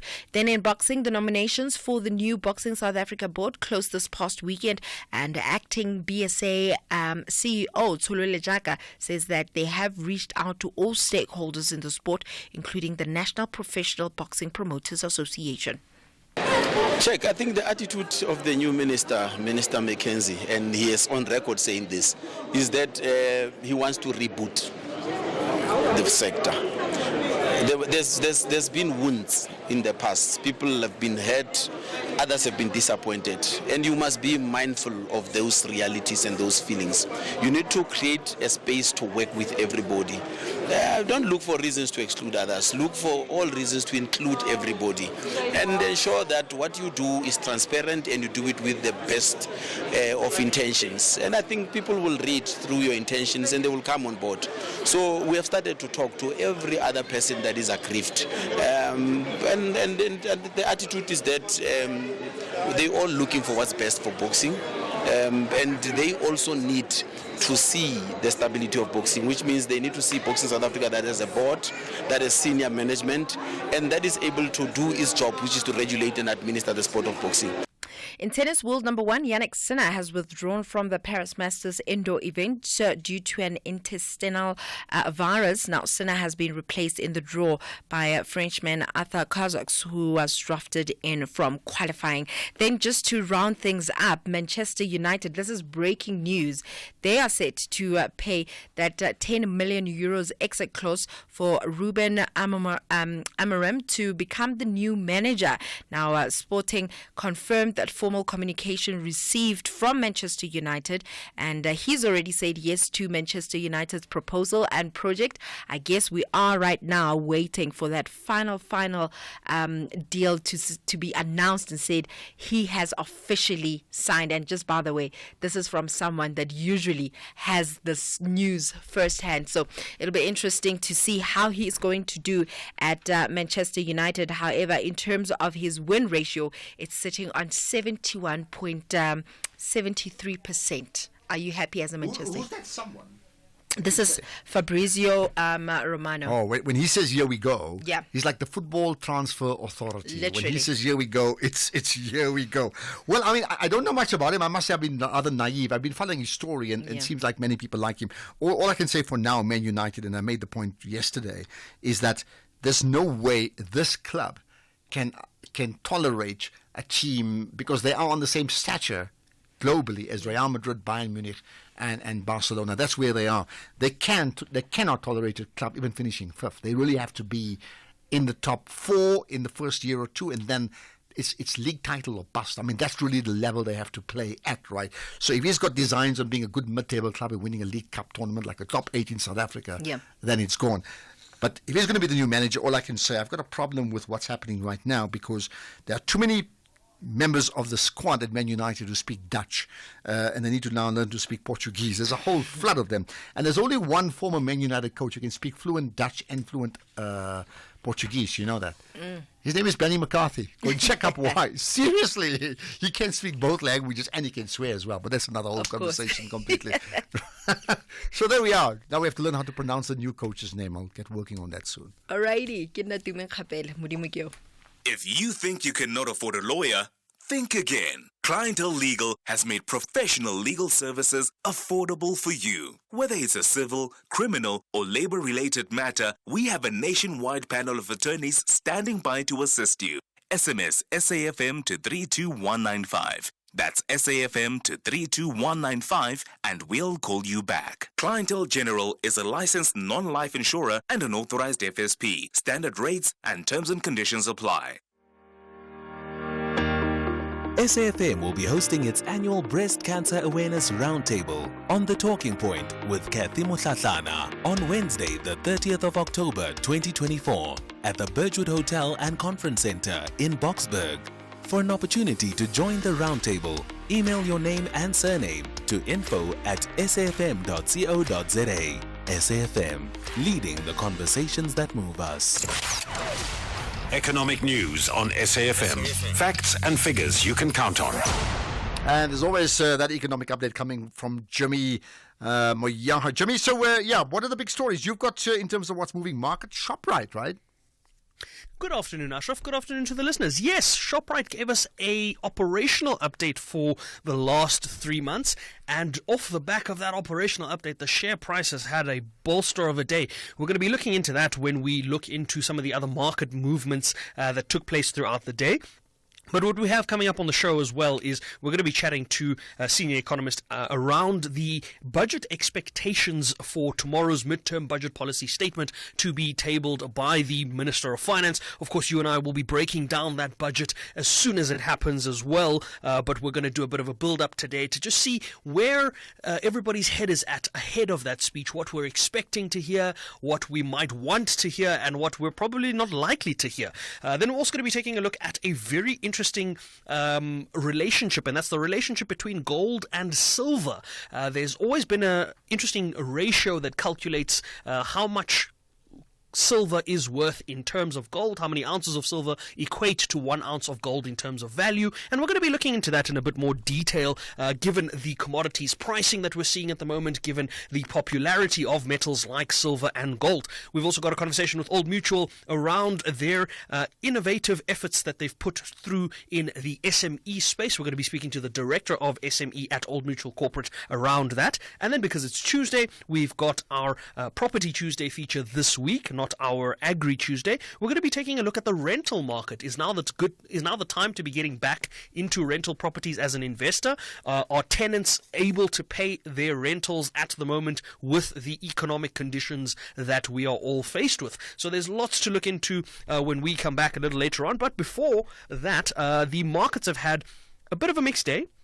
Asian markets, also a bit of a mixed bag. Mainland China was down 1%, but Hong Kong was up 0.3%. Sydney was up 0.3%, with the Nikkei in Tokyo down 0.3%.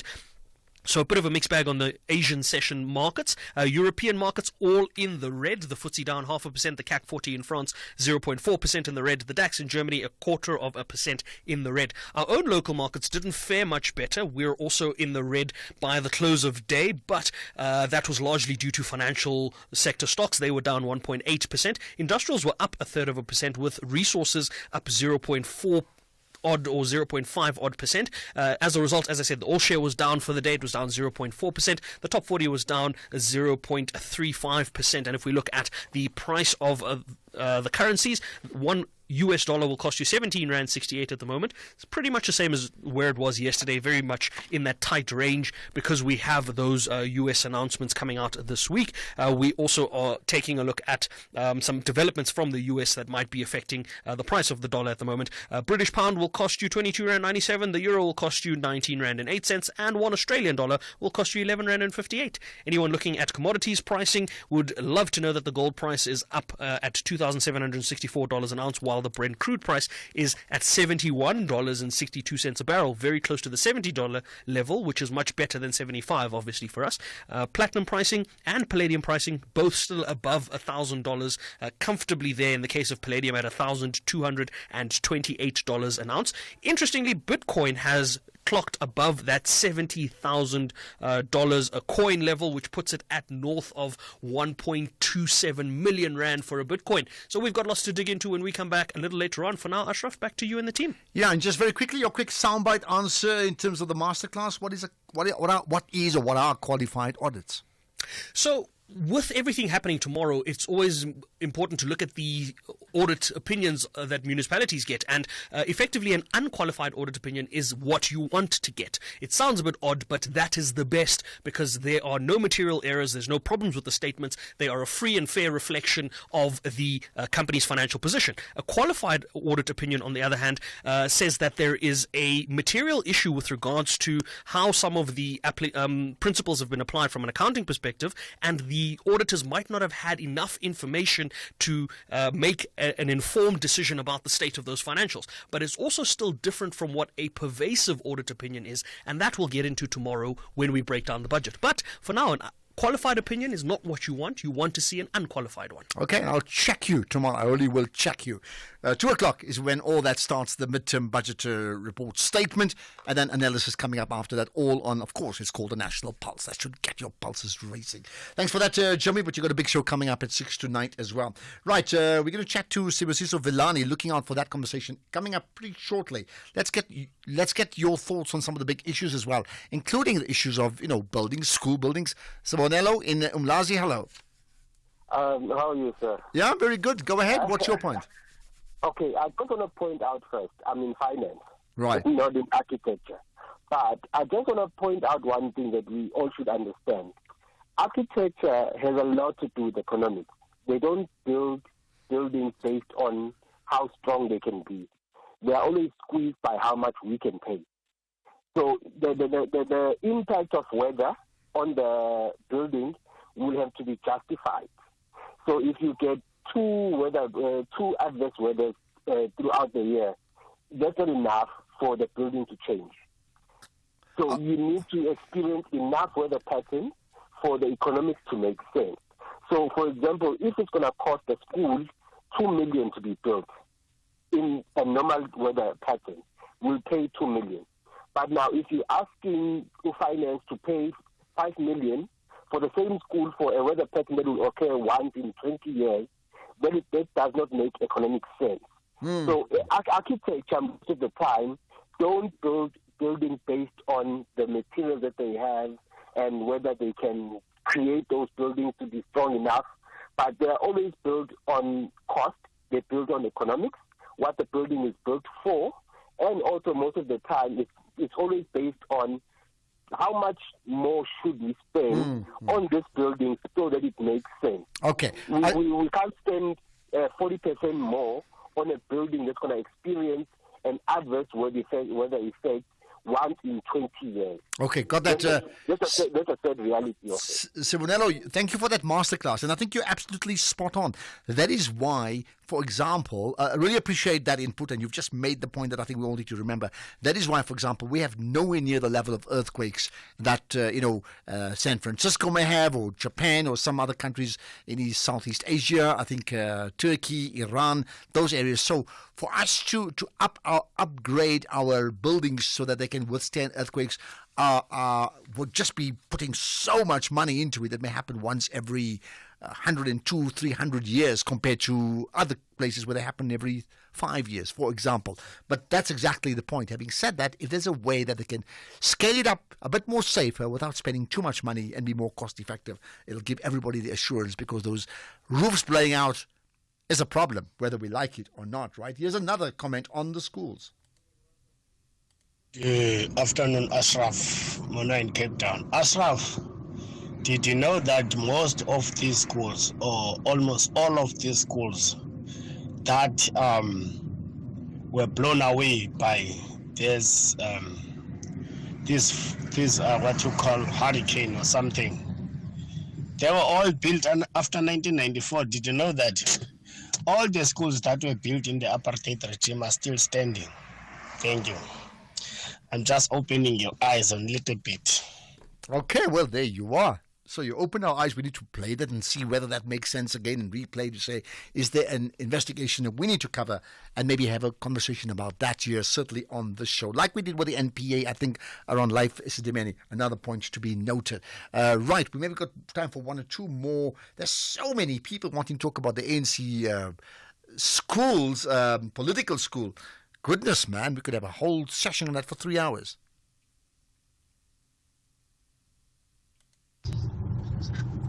Good day, Ashraf. Good day, Ashraf.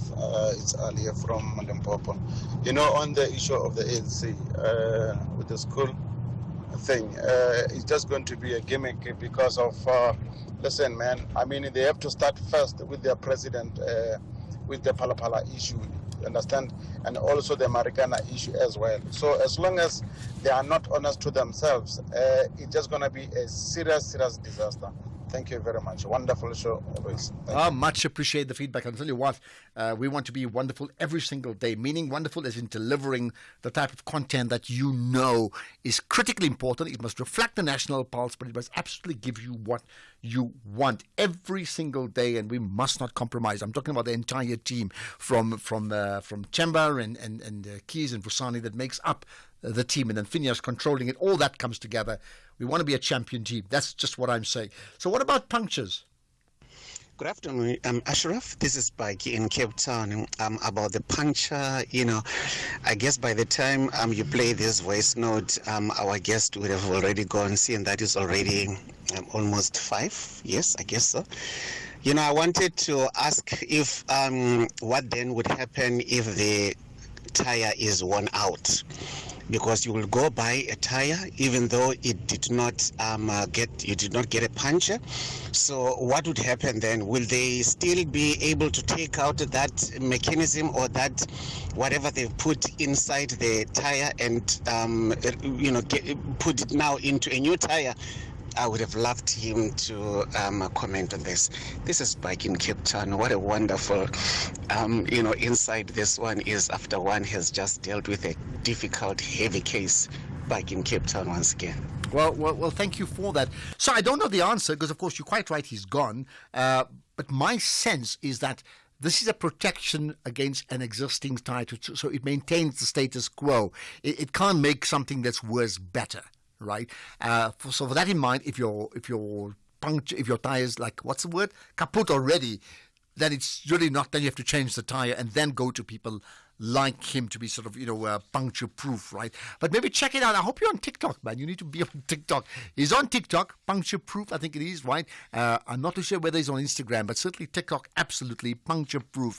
And maybe we'll get an answer to that. Or maybe best is, I tell you what I'll do is let me get Keys, our producer, to actually get him to at least send us a voice note about that. And if we can then play that voice note, if not today, then we can certainly do it tomorrow. Make an absolute note about that we actually get him to respond to that in particular.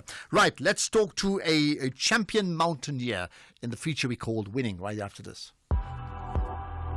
X at SAFM Radio and at Ashraf Garda.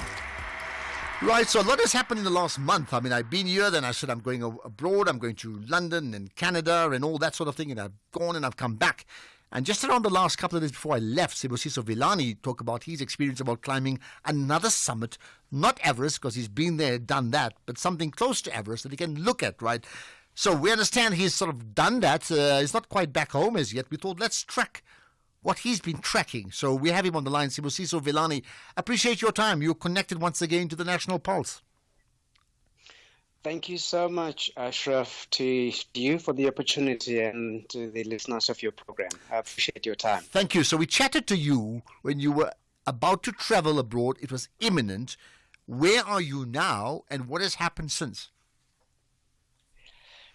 I am back in Kathmandu now in the city of Nepal, and what has happened is I started trekking into Everest Base Camp with a wonderful couple from South Africa, which was a bit of acclimatization for me because after the trek to Everest Base Camp, then I was going to retrace my steps back to a mountain that I've always wanted to climb. I first had a view of it when I came to check up on Everest before I went to climb the highest mountain in the world, called Amadablam. And Amadablam stands super imposing and towering pretty much everything. I think when you're looking at it from the direction where we approach it, it looks much taller than Everest, but not just being taller. It looks too technical and near impossible to climb, but it has got this lure. It draws you to it that you want to at least have a go at it. That was for me though. I wanted to climb that mountain, and 22 years later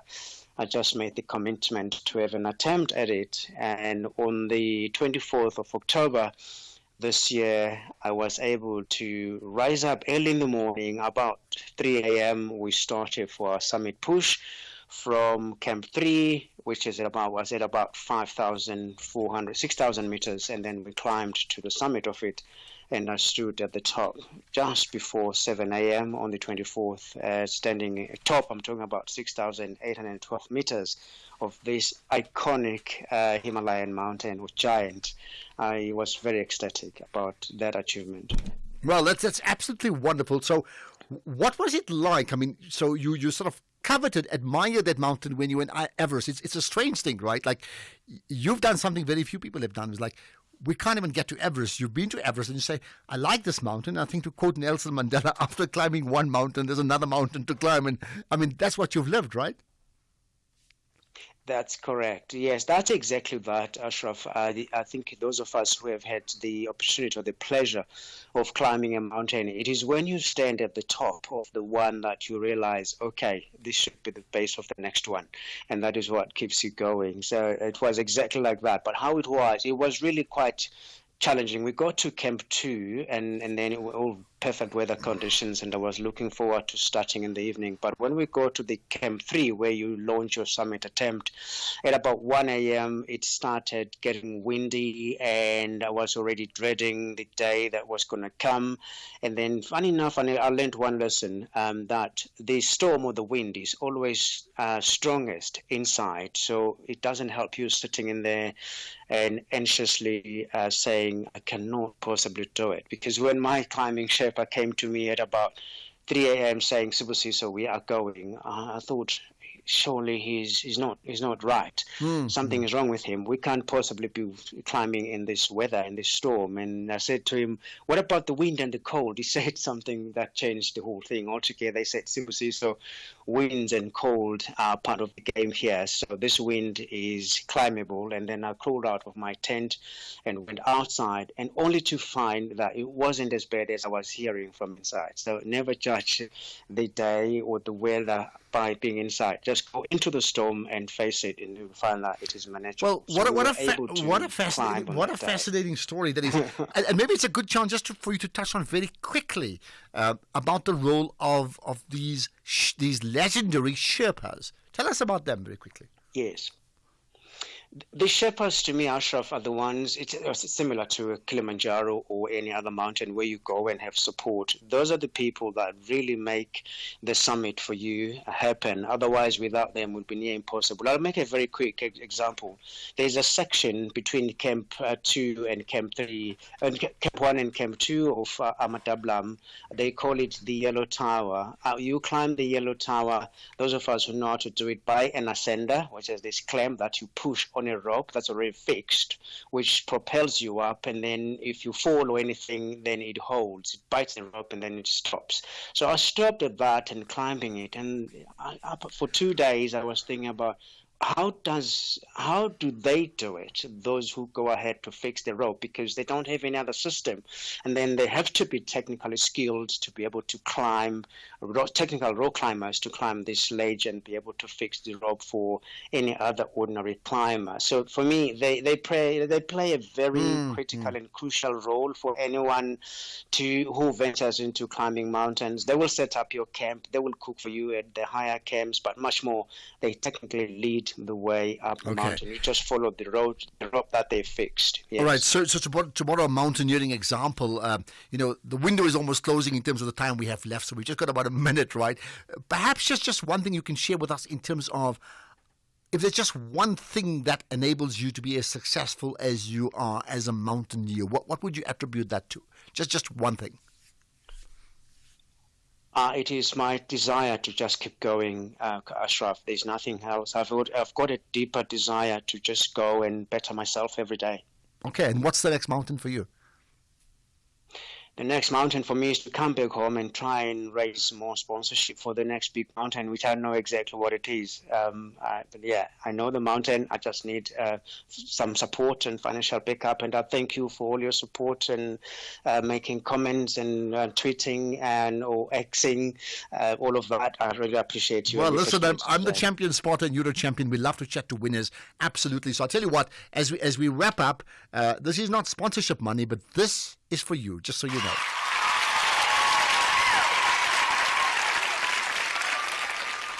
Sibusiso, that's for you. Thank you. Thank you. Thank you very much. I take it. I receive. Absolutely. Thank you so much for your time. Love to chat to a champion. Here's a guy who's winning every single day. That's the show. It's the National Pulse. We'll do it all again tomorrow, starting first of all from that midterm budget report, remember, from 2 o'clock, and then the show proper after that from 3 o'clock. Here's the news now with Greg Coase.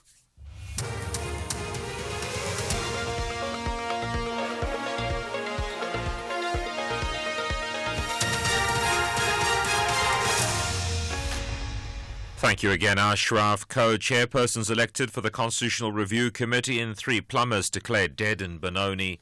Good evening.